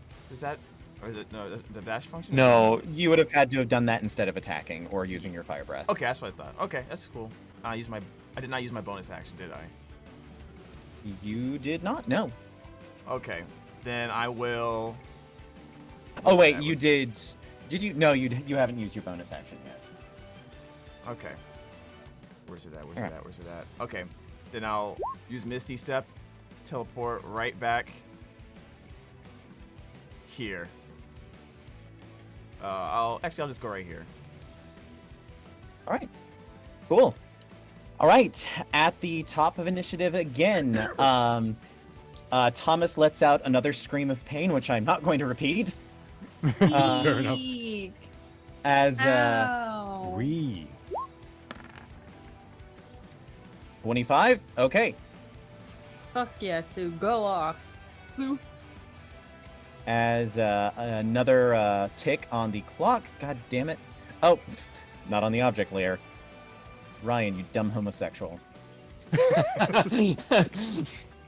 And, of course, one tick down on the health clock. And also at the top of initiative. Oh, okay. Hey. All right. So we are back to Norok. Norik is going to exit his rage temporarily, and he's going to say, these guys are too easy. I need to space this out a bit. And he's going to throw one hand out towards one Eldritch Blast over to this one over here, and one over towards this one over here. And just ignore the one that's on him right now. Okay, so this one next. Blast. This one next to Wesley, you mean? No, this one over here and this one over here. The one Okay, across that's- from me and then the one up from Corn. Yeah. Okay, cool. So first Eldritch Blast. God damn it! All right, Unfortunately, and does not hit. second one. There we go. Does All it? right. Which There we one go. do you want? Which one do you want that one to hit? This one right here, next okay. to Fig. Okay, he is reduced to crystalline dust. And bonus action, I am going to do nothing. Okay, fair That's enough. my turn. Okay, Ichabod, you're up. All right. I guess I shoot the one in front of me. Okay, do so. That 20. All right. Oh, Oh, So damn. 2d8 plus. I know that they're minions, but let me see what this damage looks like. Okay. 20.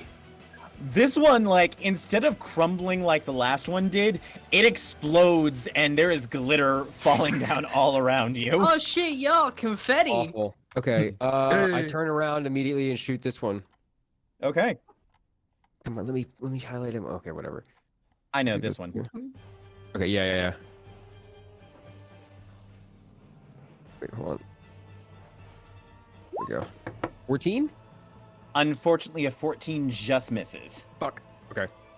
That's all I got. Hey, Okay, Nate. cool. Nate, next time we gotta coordinate drinks so I could drink with you on stream while I'm also streaming. I mean, you already know when I drink. So whenever we have a natural I need 1 to in know 20. the rules. All right, That's the rule. All right, Saren, it is now your turn. I will try to help the exorcism along. I think he Okay. pricks his finger, lets out some blood, and draws a ruin over Thomas. Okay. Give me a. Does he say any words? Or does he just Yeah, I'll run? say, Oh, mother of blood, save this poor boy's soul. All right. Give me a religion check. 24. A 24 does exceed the DC. I will move the exorcism clock along. Fuck yeah. We are now halfway through with exercising Thomas. He's gonna Yeah. be so buff. All right, Wesley, Yeah. you are up, Wesley. Alright, Wesley's gonna put his bow away and draw his two short swords. He's gonna Okay. have a go with the crystal dude in front of him. Okay.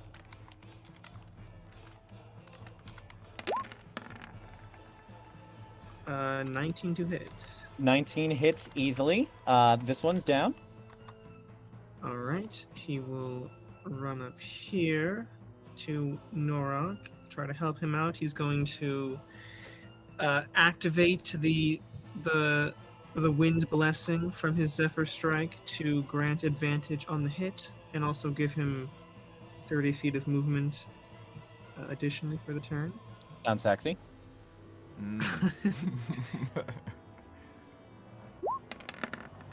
Ooh. Oh my Yeah. god.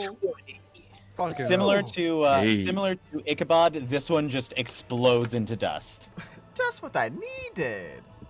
All right, and I have calculated that I have just enough movement to get, with the additional 30 feet with the wind blessing, I can run all the way down here to Solek's dude, and with my bonus action, I will do the offhand attack.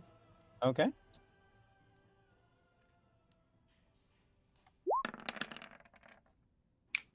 $26 to hit. 26 hits. That one is down.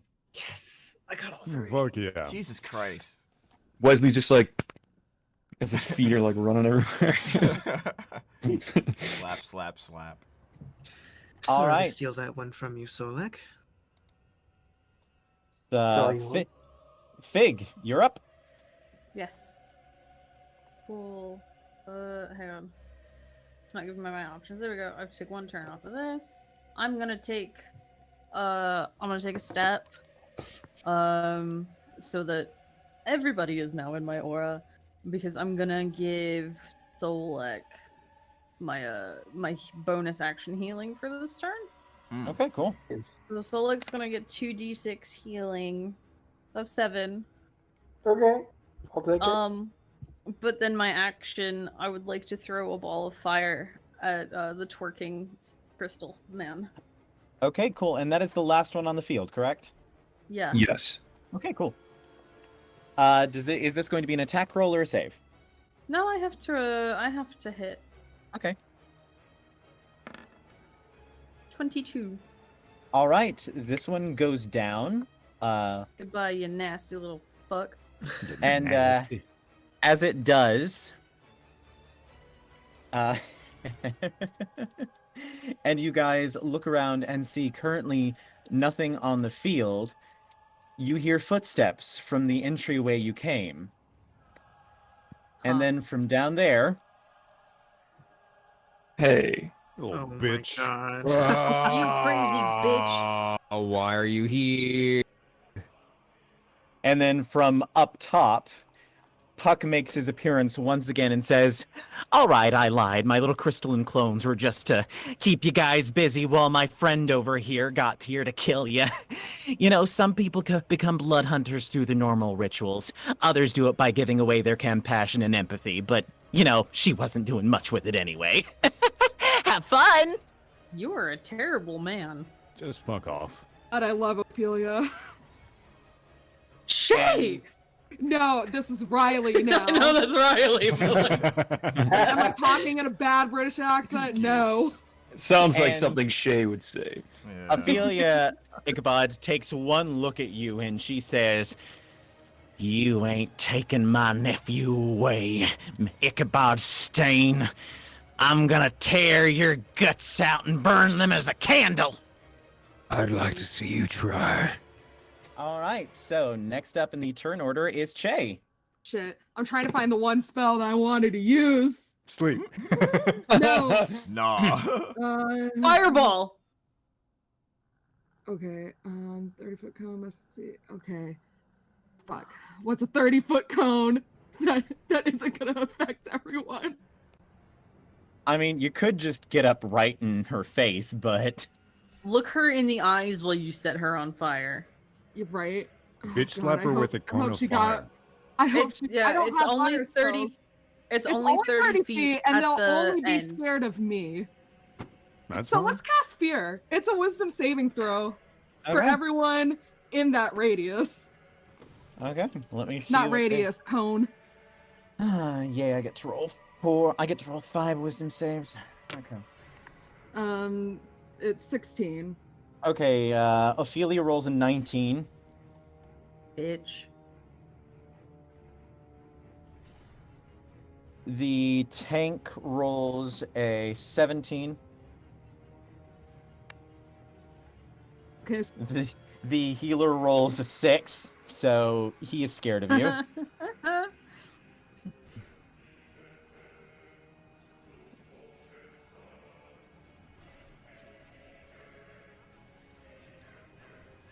Okay. The magician rolls a 16, and the tank and the attack rolls a 14. So, the DPS and the healer are feared. The tank, the magician, and Ophelia are not. Okay, well, I mean, there was a reason they were both hiding behind Ophelia. Right. I'm gonna stay right here. They're not getting anywhere near, Sue or Thomas. What does your or anyone fear here. look like? What does it look like when you cast it? It is when you protect it's whatever they fear the most is gonna manifest for them. You protecting your boyfriend is what they fear the most. And they're dropping whatever they drop whatever they're holding.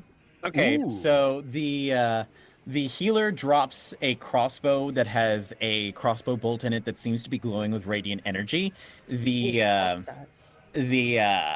attack one, the DPS one right there, drops his katana. And to flavor this, the healer one, you just hear him say, "No, not Aunt Marguerite, not Aunt Marguerite." What the hell? Yes, Aunt Marguerite. Question. Coming for you. While the DPS one is just screaming about spiders. Good. Ryan, quick question. Do we, because I think we fought these guys before, do we know what their roles are? Like, yeah, DPS? Okay. The tank one is wearing obviously very heavily armored long coat. The one who you guys know is sort of the very attack role is dressed to move. The healer is noticeably lower armored, and the magic casting one is kind of covered up like a cowboy version of a black mage. Okay. Good to know. All right. So that was Che's turn. And you moved right here, correct? Yeah. Okay, I had cool. enough thing to just guard. All right, Sulek, it's your turn. I mean, there's one right in front of me, so it has to be him. Yeah, pretty much. What did you say his name was? He doesn't have a name. He's just a magic cowboy. I was gonna say his mom naming him Magic Cowboy, which is kind of a mean thing to do. Anyway, I'm gonna hit Magic Cowboy with an elbow to the neck. Okay. That's a 28 to hit. That definitely hits. Okay. What do you? That's gonna be 11 points of damage. Cool. That's the first attack. Second attack, also against this dude. Punch in the sternum. Let's go with 20 to hit. 20 hits. Woo! Okay. That is 9 points of damage. Okay, so how's he looking? That's 20 so far, right? He's looking a little hurt. Okay, well maybe he'll be extra hurt when I punch him 2 more times. Okay. Let me take one key point for flurry of blows. So I'm gonna go for a gut punch this time, number 3. Oof, natural 1. All right, roll the damage and take half of it. All right. Damn it. Okay, thankfully it was low, so only 4 damage. Let me move that here. And then one last hit against Mr. Cowboy. Much better. That's 27 to hit. Okay, roll damage. Damage is. Let me click it on D&D Beyond. The damage is 7. Cool. Okay, cool. He is still up, and he is looking hateful towards you. Great. Because I did flurry of blows, I get the benefit of the disengage action. Cool. So I'm going to move back over here into the aura. And that'll be the end of my turn. All right. Awesome. Wow. All right. Next up, it's Ophelia. I feel he's got some murder eyes for you, Ichabod. She's gonna come over here and Okay. and as she comes over, you see that her two blades, one katana long, one short and held in a reverse grip, are both wreathed in black necrotic energy. As she makes the first of her attacks against you, does a 20 hit? Yeah, that's what he hits. Okay, let me pull up my little notepad. Okay, neat. Oh, wrong dice, Ryan. Wrong dice. Okay. So that's... You take 8 slashing and 9 necrotic damage from her first attack. All right. And after that, she is going to strike you again with her other blade. Does a 15 hit? No. All right, so with this one, having already been hit by the first one, you see the second blow coming, and you are able to use your own sword to lock blades with her and stop her from striking. Okay. Excellent. All right, and she just kind of grits her teeth at you and says, "Well, I saw a bunch of strangers at the house as I snuck past it. You did in my brother, didn't you, Ichabod?" And I loved every second. "Well, he was always useless and weak. I've been the real leader of this gang, and there's gonna be no more softness anymore. We're gonna Show raise..." me. Gladly. And up next, the mannequin's turn.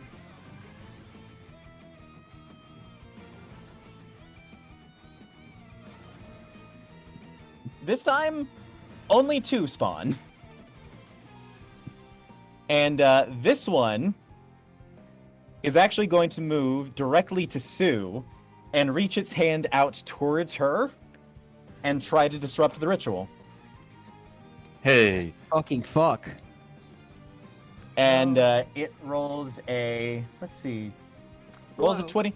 It rolls a 22. It is able Shit. to. So you guys I'm going lose. to immediately start to reduce damage for this.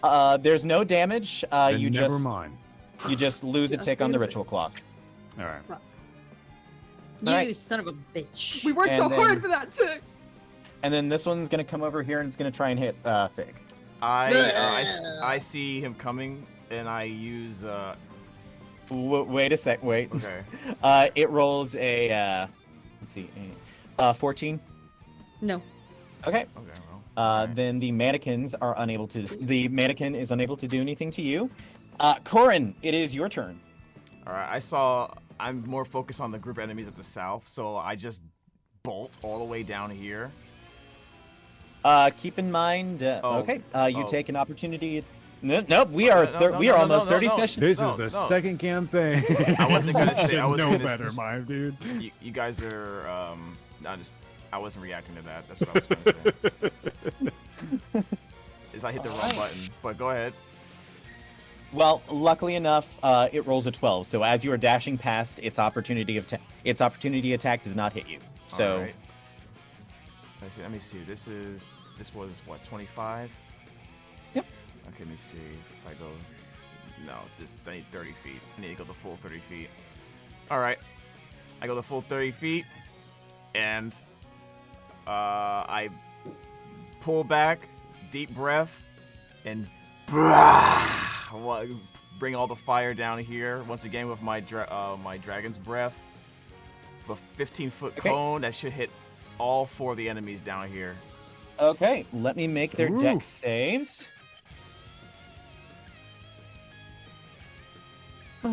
Right as the music like Yeah. crests, like yeah. It's like Corin's theme. Okay, first is going to be a 13 for the tank.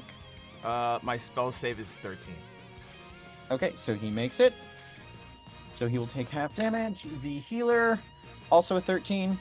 13? Okay. The DPS 12, so he fails.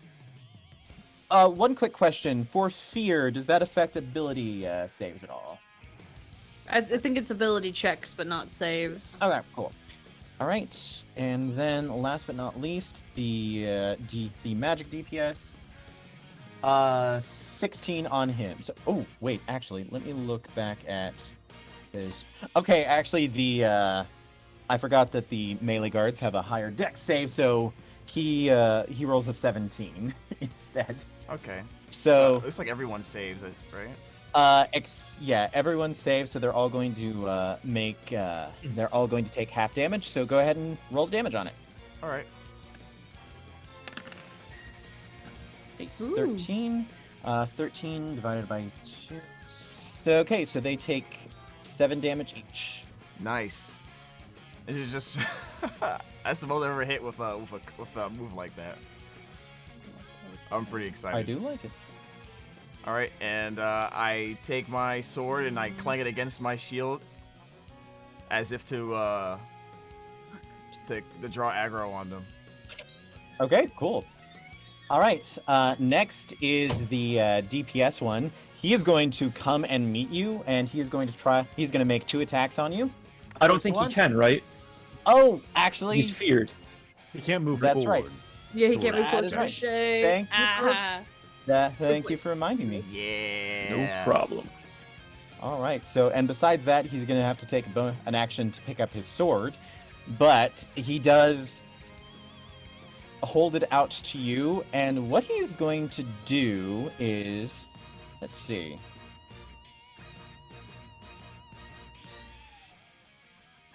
Actually, you know what he is going to do? What? I'm curious. Well, the fear spell specifies that. Well, nah. I won't rules lawyer. Let's see, 20, 25, 30. He is going to move over here. Oh, okay. And he's going to end his turn there. Then the magical one. Let's see. What can he do?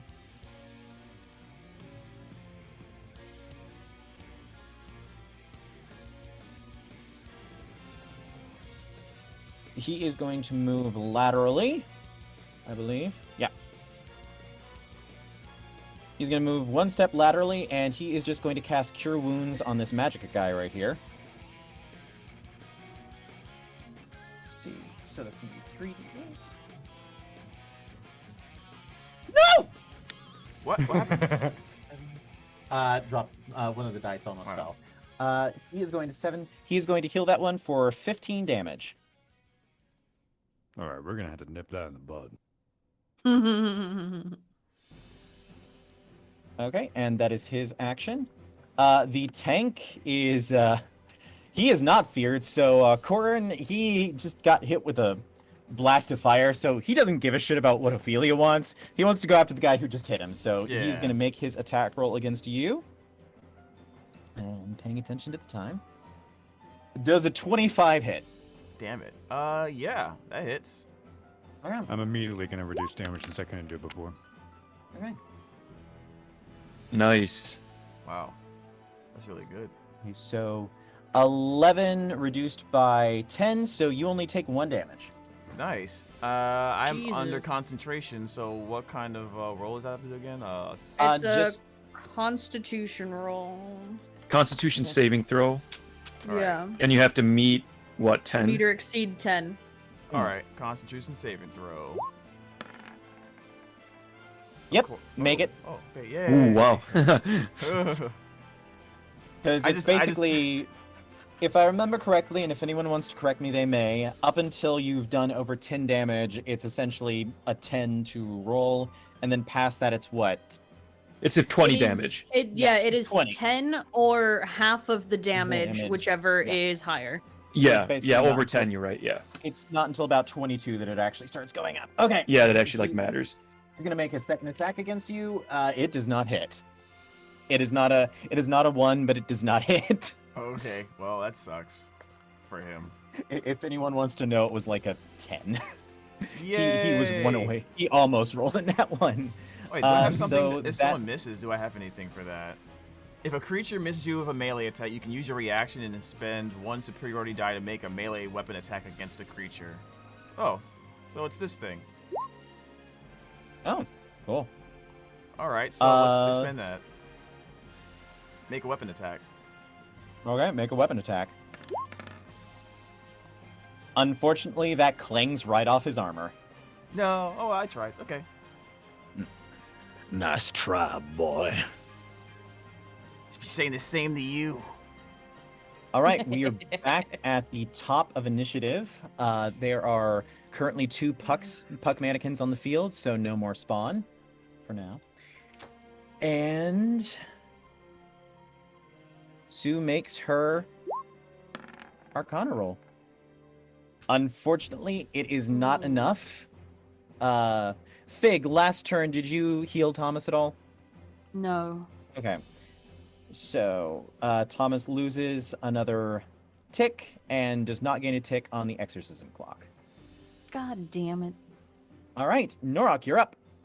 Norik is going to kind of circle around over here and get in front of Burb Girl, and he's going to do that little figure 8 thing with his glaive and do his reckless attack against both of these guys. So making it a little bit easier to hit them. Fucking all right. Second attempt on this is 17 to hit. That one, and is it this one right here? Yes. Okay, so this one is shattered. All right, and then the second one, I'm going to poke at it since I have range. Okay. All right. Just gonna roll the second one just in case it's a natural 20. I hope it's not. Okay. All right.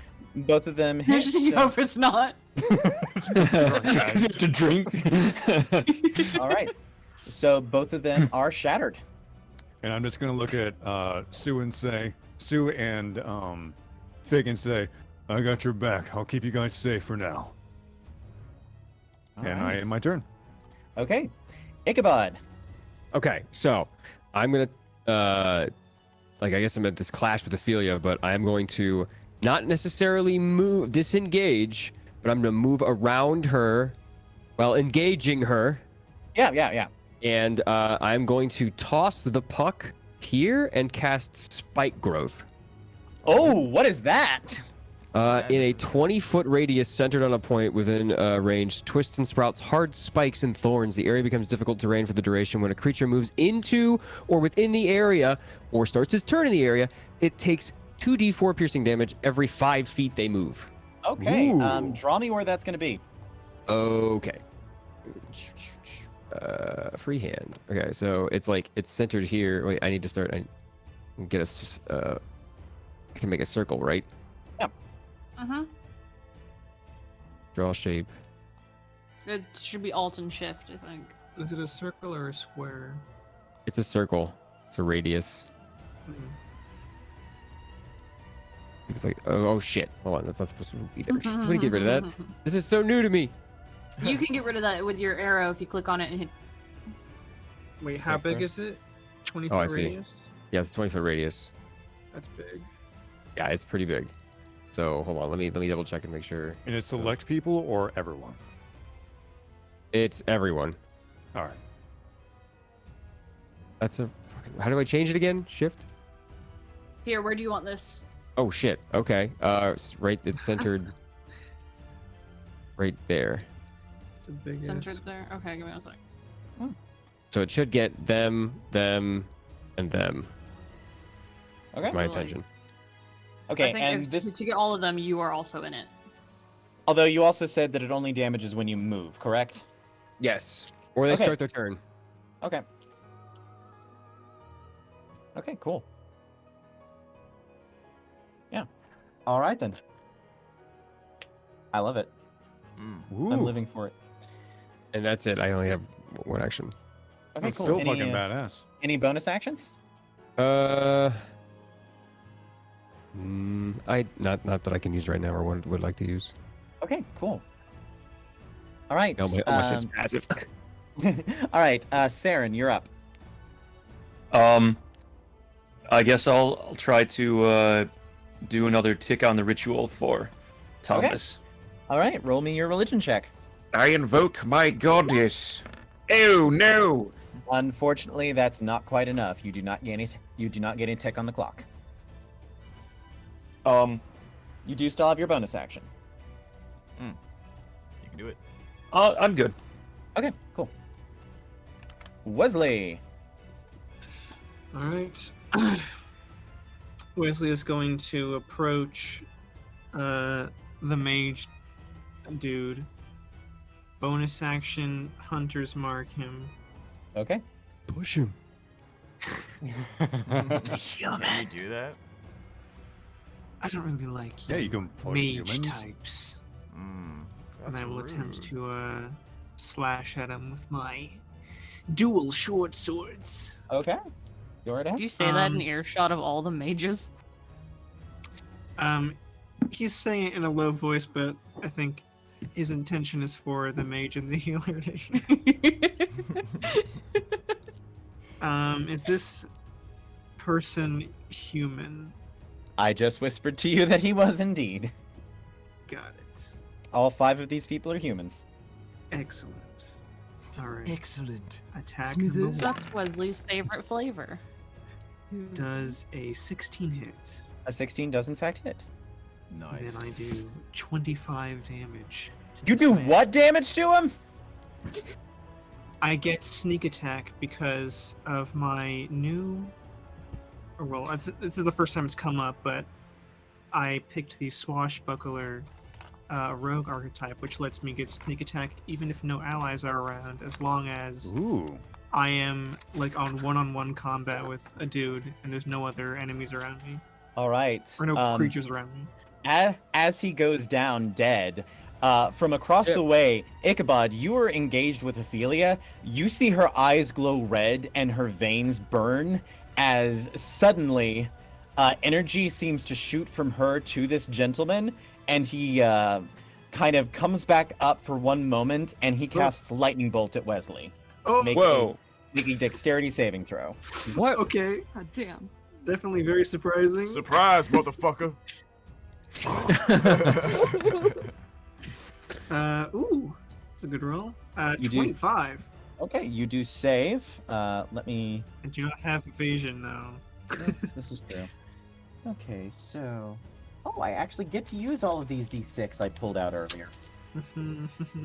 1,000 d6. Only half of that. 1,000 d6? That's a huge number. That's almost 1,001 d6. So 25, half of 25, that's going to be... So you take 13 lightning damage as he goes back down. That was That's one an hell of a interesting hurrah. little You're just like, event there. ole! And I Oh. lose my hunter's mark. Hey. Damn, in the worst way. Jonah, did you say that you take damage if you enter it? Yes. If you move 5 feet within the circle, you will take damage. Okay, if I step on, It's difficult terrain, and if you're able to pass through difficult terrain with a feature or something like that, it does not affect you. But oh, I think there's like a ranger thing for that, but it doesn't really matter. I'm only moving close enough to wait, so I don't take damage, or do? if you have a feat, that you do take damage if you get in there. But if you don't take damage from difficult terrain, you don't take damage. But if you do take damage from difficult terrain, you do take damage. I This is all think very I'm good. confusing. This whole Take conversation. the damage. This whole conversation I is don't know difficult if you terrain. have that ability or not. I'm just putting it out there that that's a feature of the spell. Okay. Natural explorer, you ignore difficult terrain. Oh shit! Then fuck yeah. So I think because I am a ranger. So yes, I will. Booyah. I will step on this mage's corpse to make my Jesus. second attack against the healer. Okay. Rude. No Cold-blooded sneak killer. attack or hunter's mark. Just Where'd you go? I don't see you on my map anymore. oh, I'm underneath. He's under the dead guy. Oh, Yeah, I'm underneath him. This one is a 22 hit, Okay. and I do 13 damage, Okay. and that is my turn. Okay, he is looking pretty beat up. We skipped the mage's turn because you just killed him. All right, Fig, you're up. Yes, I would like to use my bonus action for my aura on Thomas this Okay. turn, please. Cool. Give him back health. Okay, cool. And then, I want to clear shot. I'm going to take 2 steps forward, and I will point my wand at Ophelia, and I would Okay. like a Constitution saving throw, please. Are you casting Blight on her? Don't worry about it. Okay. Just roll me a Constitution saving throw. All right, she rolls a 14. No. Oh, yeah. No. My save is a 15. So what move is it? you can have this. All right. Yeah, 29 that's great. necrotic damage. Yeah, that yeah, was it is Blight, all blight. right. Yeah, it was blight. All right. As you see her kind of stumble and clutch at her chest as she begins to desiccate. You say defecate? Gross. Tell her to pick it up. Desiccate. Yeah, she just shits herself in the middle of the field. Becomes incontinent. I mean, that is some necrotic damage right there. All right. That's your turn, Fig. Yeah. All right, Shay, you're up. Gets hit by blight. Shits. Shaco looks at Big as like, that's a good idea, and also man.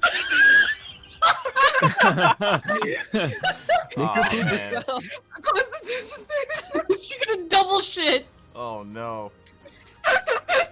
Hope you got your Pepto-Bismol. I'm gonna blight your gut. You're gonna drink that shit like Gatorade after this is done. What's she getting?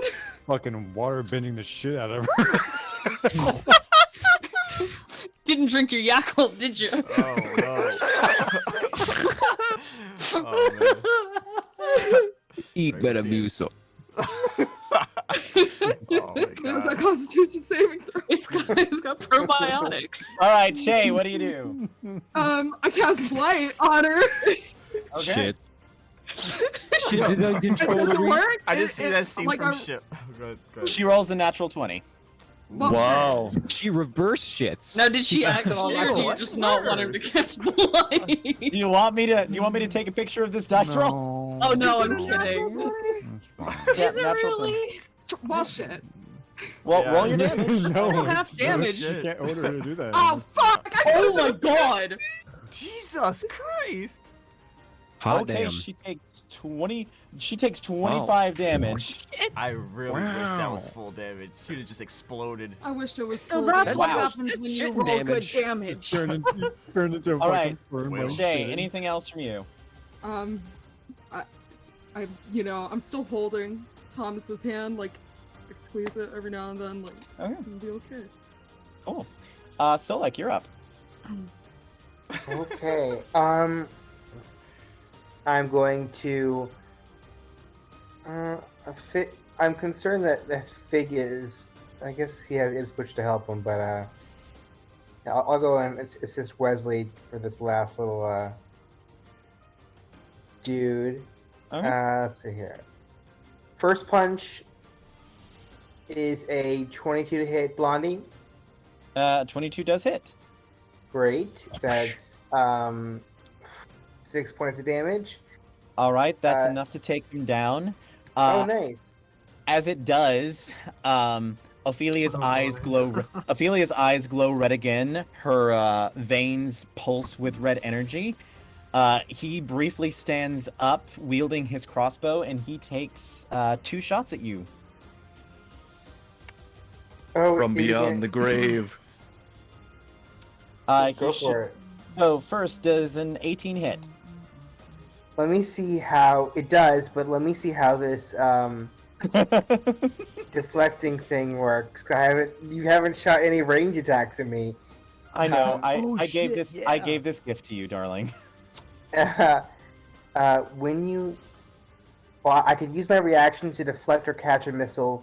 When I do so, the damage you take from the attack is reduced by 1d10 plus 13. So it does hit. So let me mark down that I'm using a key point for this, and Okay. let me know what the damage is. Okay, cool. It's his radiant crossbow bolt. So Actually, there's There's no key point unless I choose to throw it back at you. All right, you take 9 radiant damage from the first crossbow bolt. Okay.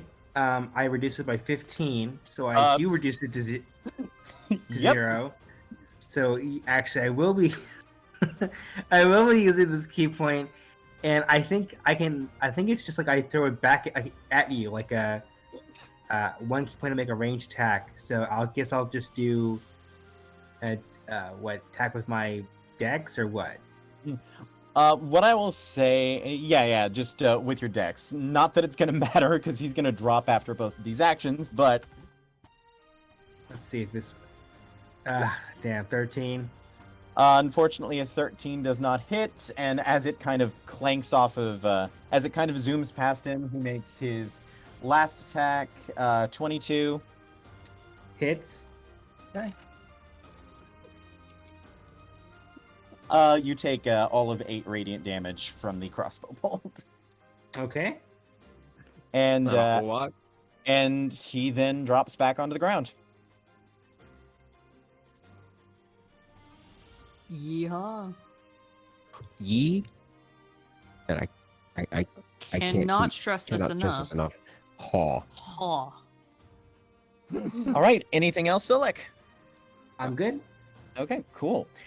It's Ophelia's turn. She grins at you, Ichabod, and says, "Well, I'd love to stay and chat, but I need to go deal with some friends of yours." And Shit! and immediately she goes ethereal. What? Oh. Yo, what the fuck? What is with all these ghosts? Reappears over here, and she will make 3 attacks against Fig. Damn it. Oh, Hey, wow. bitch, Actually, piss off. I don't get attacked by 30 because she's ethereal, right? That is correct. Yeah. No. Actually, no. She's gonna make this first attack against you, Che, because you just fucked her up. I Not mean, as much as Fig did. I still did more damage to her. Natural 20. Oh, well, shit. Yeah, it hits. Stop it. I guess I'm dying tonight with my boyfriend. Bye. Oh no. You're It's not alright, I one still shot, got are 2 you? third-level spells left. Stop fucking worrying. I'm gonna worry. Use them to protect Thomas You first. take 25 slashing damage. Okay. I reduce it by a grand total of 4, baby. Nate, something. Take that, bitch. And Okay, then 22 8. minus 4. and then 8 plus 8 is 16 plus 8 is and then 24 necrotic damage. Oh, Yo, what the fuck? I'm still up. What? It's quite a bit of Hey, Oh my wait a God. minute. Wait, do I have Almost do I have halfway now? resistance? Is that? Hey, remember how Samaria died? Oh shit! Oh no. Wait, I'm a necromancer. Do I have resistance somewhere? I'm gonna check my character sheet. Keep going. Necrotic damage? Yeah, you gotta. I got it somewhere. Please, Jesus. I would think that was like a racial thing and not a wizard thing. Keep in mind, before you start panicking, insta-death for necrotic only happens under very specific circumstances from specific enemies. Necrotic damage by itself, and I did research this a long time ago, is not going to auto-kill you if it takes you down. Oh Okay. yeah, no, it wasn't auto necrotic kill damage that because got it was a Samaria. It was a was crit. just Yeah. so much crit damage Yeah. that killed Fucking Samaria. It was double her HP or whatever. It was almost triple her HP. Exorcism percentage is over here. Did you? Onto Thomas. Did that take you down, Shay? No. How much HP do you have? Still up. I have 4. Well, like, All right. Still standing. after all this time? All right. She's gonna make her second attack on you. Oh shit! I thought that was Well. all the attacks. Does She's a got 12 3. Does a 12 hit? No. Okay. God. Oh wait, no, yeah, it does. My armor class is 12. I thought it was 13. Oh. Do you have like a reaction to Low. do mage shield or something? I don't Oh. have a shield. Do you? Oh dear. Why don't you have Can't you just shield? like mage You your don't way have out of shield? this? Do some Okay. magic. What's wrong Come on, with do a you? flick. What's wrong with you? All right. She does 5 slashing damage Okay, I'm And- down. I'm down. And 10 300 and 10 necrotic. and Oh, 10 man. necrotic damage. Now my healing melon is useless. You have to be up. Now we have to eat it. heal Shay and Thomas. Oh man. All right. No, heal Thomas first. If Shay dies, it's fine. Just like. All right, no, with the you, fuck it's not. Yeah, With but you- Sarah likes Shay better. Oh, come, With you come back, unconscious? it's a better character. with you unconscious, she turns her attentions to Fig. God Oh, damn hey, it. bitch. Fig, why are you green? You can't just Aw. ask Why you why green? someone is You green. can just ask me what me, possible Did future Thomas speaker move? of the trees, why I'm green. Yeah, Thomas. I needed to see what Riley's HP was. Oh, I got you. Move him Well, out it's of the way. nothing now. Fig, I'm so sorry. Bye. What? This better not be another fucking natural 20, Ryan. I swear to God. I It's another agree fucking natural on that. 20. It's another Oh! fucking natural 20. No. I don't believe you anymore. I'm gonna go get my phone. I will get my fucking It will phone. take too long. I believe Yeah. you against my better judgment. Just start Oh, fucking live Besides, you streaming could just for pick us. the dice up and set it there. There's what I rolled. See? The That's thick, insane. the thick plotted. You can just say From things. now on, public roles. The thick plottings. Different dice. You. All Hey, roles you are never public made Ruben domain. do public rolls. It's I true. believe Ruben you, didn't Ryan. count. Of course, Ruben Tim didn't Hortons throw rolls me are public 3 nat 20s in a row. Oh. Sometimes that's how the One gods more and of I'll the dice- start asking questions. This is revenge for the time I literally killed a guy by nat wanting. Press 8, X 16. to doubt. How's You Thomas? take- Thomas is fine. This You tastes take really bad. Chad, I need to see the mexes, dude. Chad, I You need to take see the mexes. 16. You take 16 slashing and let's see, 18, and 26 necrotic. Okay, what is that total so I know what I need for my 18 slashing and 26 necrotic, so 30, 44. Wow. Yeah, I can make that. I cannot make that. Oh, plus 10. Wow. Yeah. Oh, wow. Yeah. So unfortunately, your concentration fails. However, that was the end of Ophelia's turn. That's fine. I'm fueled by spite. Okay. God. Well, here come the ghosts. Yep. Top of the round. 2 more mannequins spawn.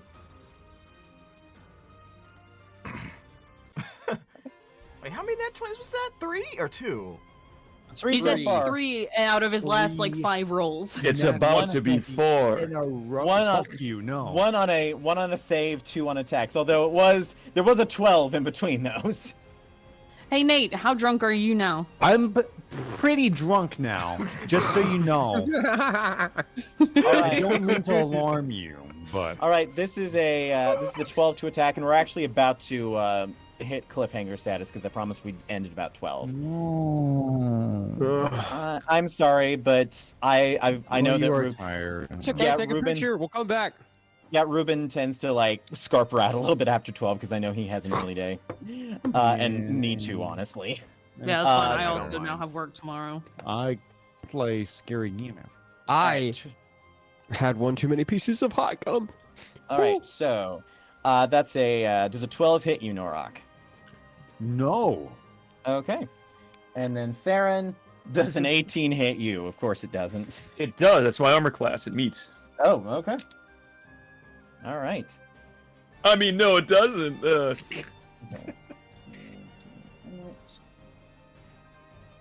All right, you take 17 psychic damage as your senses are assaulted with white noise. Alrighty. All right. And close out Corin. Alright, so if I move in this within a circle, I take damage, correct? Yeah, if you move, or Alright. if you start your turn there. No, Unless you cast freedom of movement, which I don't know if I you don't. have. I don't think I have. And that would waste a spell slot anyway. A so I spell don't sounds know like if it has a you lot of words in it. Corn's not a guy with a lot of words in his vocabulary. Oh man, you know what? I got the guy in front of me, so I'm just gonna like attack him twice. Okay. Ichabod, how much damage from starting his turn in the thorns? 2d4. Oh, I actually get to get out my d4s. Okay. need. Up to 8 damage. oh boy. Every little bit helps. Every 5 feet. You take 3 piercing damage. All right, I'm at 68, and I have to do a concentration thingy, right? Constitution Yep. thingy. Yeah. Okay. Yep, you're good. Okay. You still got your fire breath up. All right, this is just one opponent, so I'm gonna use my double attack on Mr. Attacker Man with the Hat. Okay. All right, /1. Does not hit, unfortunately. Okay, /2. Does hit. Yay! Woo! And I'm gonna use the superiority die because Okay. I hit him, and I'm gonna use a trip attack and the attempt to knock him down. Yeah. All right. What kind of save does he need to make? If the target is large or smaller, it must make a strength saving throw. On a failed save, you knock him down. Okay, cool.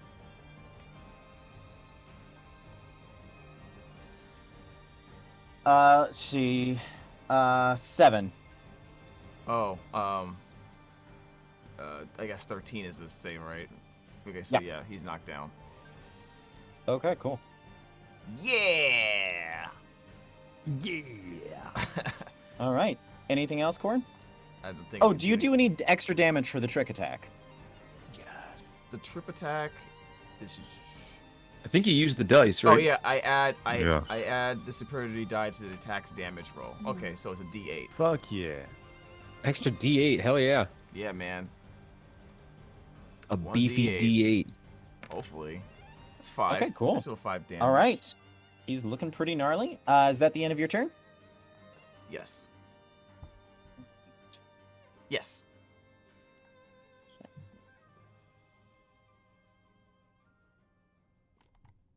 Did you guys hear me? Yeah. Yes. Yep. Oh, okay, okay. Okay. All right. This guy is still afraid of Che. Have they been doing saves? I have to be Isn't out she of. unconscious, so does Oh he yeah, get it's rid of it? concentration. God damn it. Okay, so he is no longer feared. Neither is the healer. Not that it matters. Oh, it's prone. Okay. Well, now his ghost isn't scared.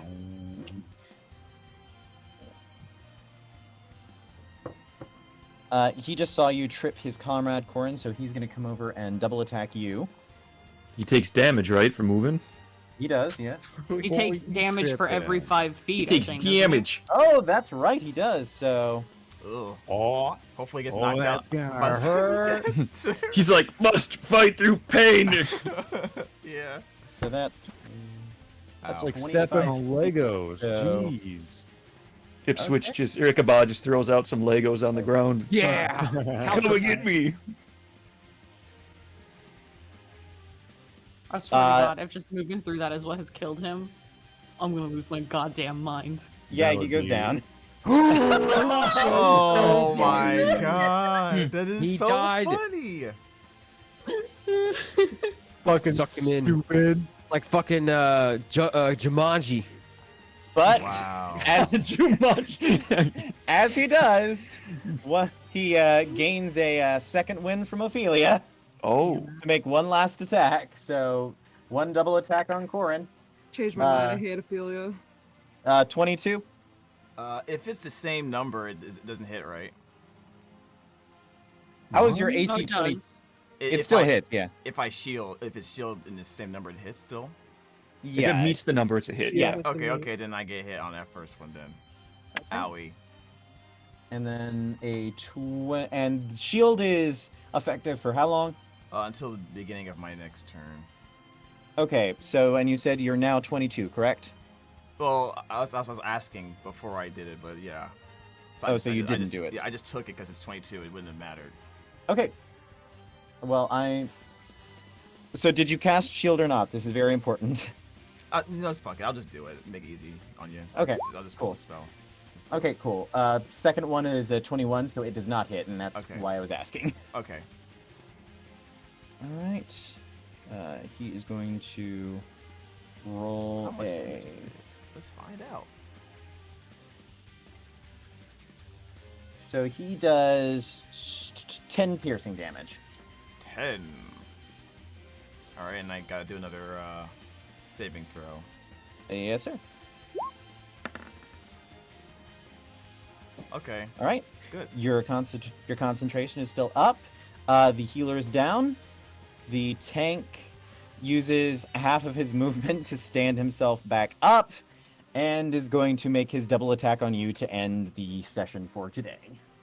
Bring it. And also takes 6. How much health does he have? Takes 6 damage from the thorns just from standing there.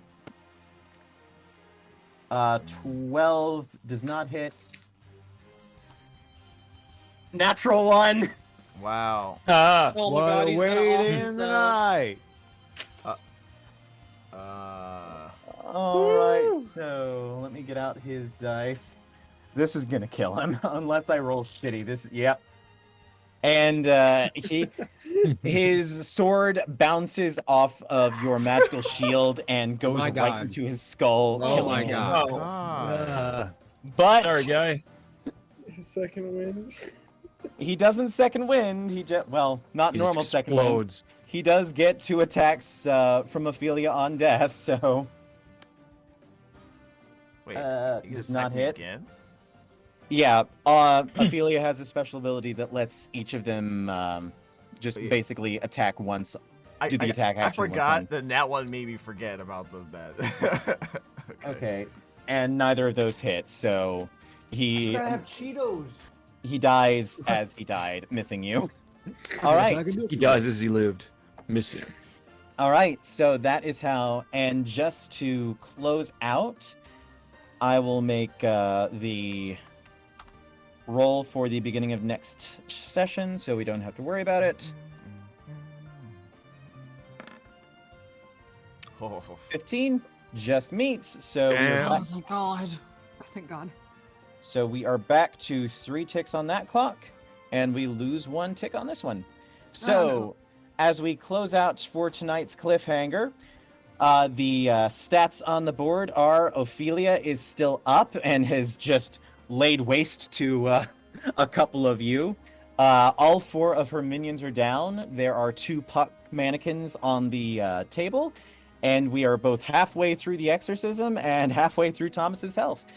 We will see you guys again next week for part 2 of this session. Thank you guys for coming along, and as always, thank you to Nate for hosting this every Wednesday night. Go follow Ryan. He's fucking badass. Yeah, everyone follow Ryan. Thanks, Let me guys. find his Yeah. Twitter. I'll follow As him home.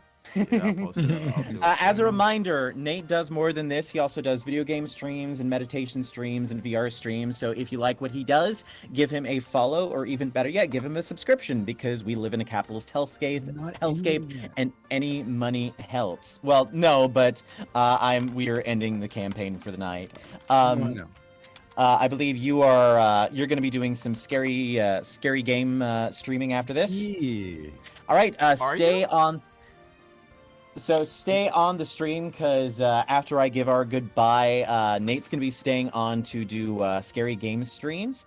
As always, say good night, everybody. Good night, everybody. Bye, everybody. All right. Wait. All right, let me go ahead and leave, and I'll come right back, guys. Okay. All right. All right, thank you so much, guys, for coming to the stream. Really appreciate it. I know most of you guys are probably at Nate's stream, but it's fine. Every Wednesday, 10 p.m. Eastern Standard Time, twitch.tv/NathanielVA, and sometimes I'll stream as well. Watch D&D with me and the Jambuds. Really appreciate it. It's been fun.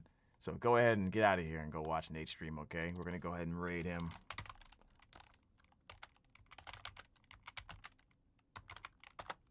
All right.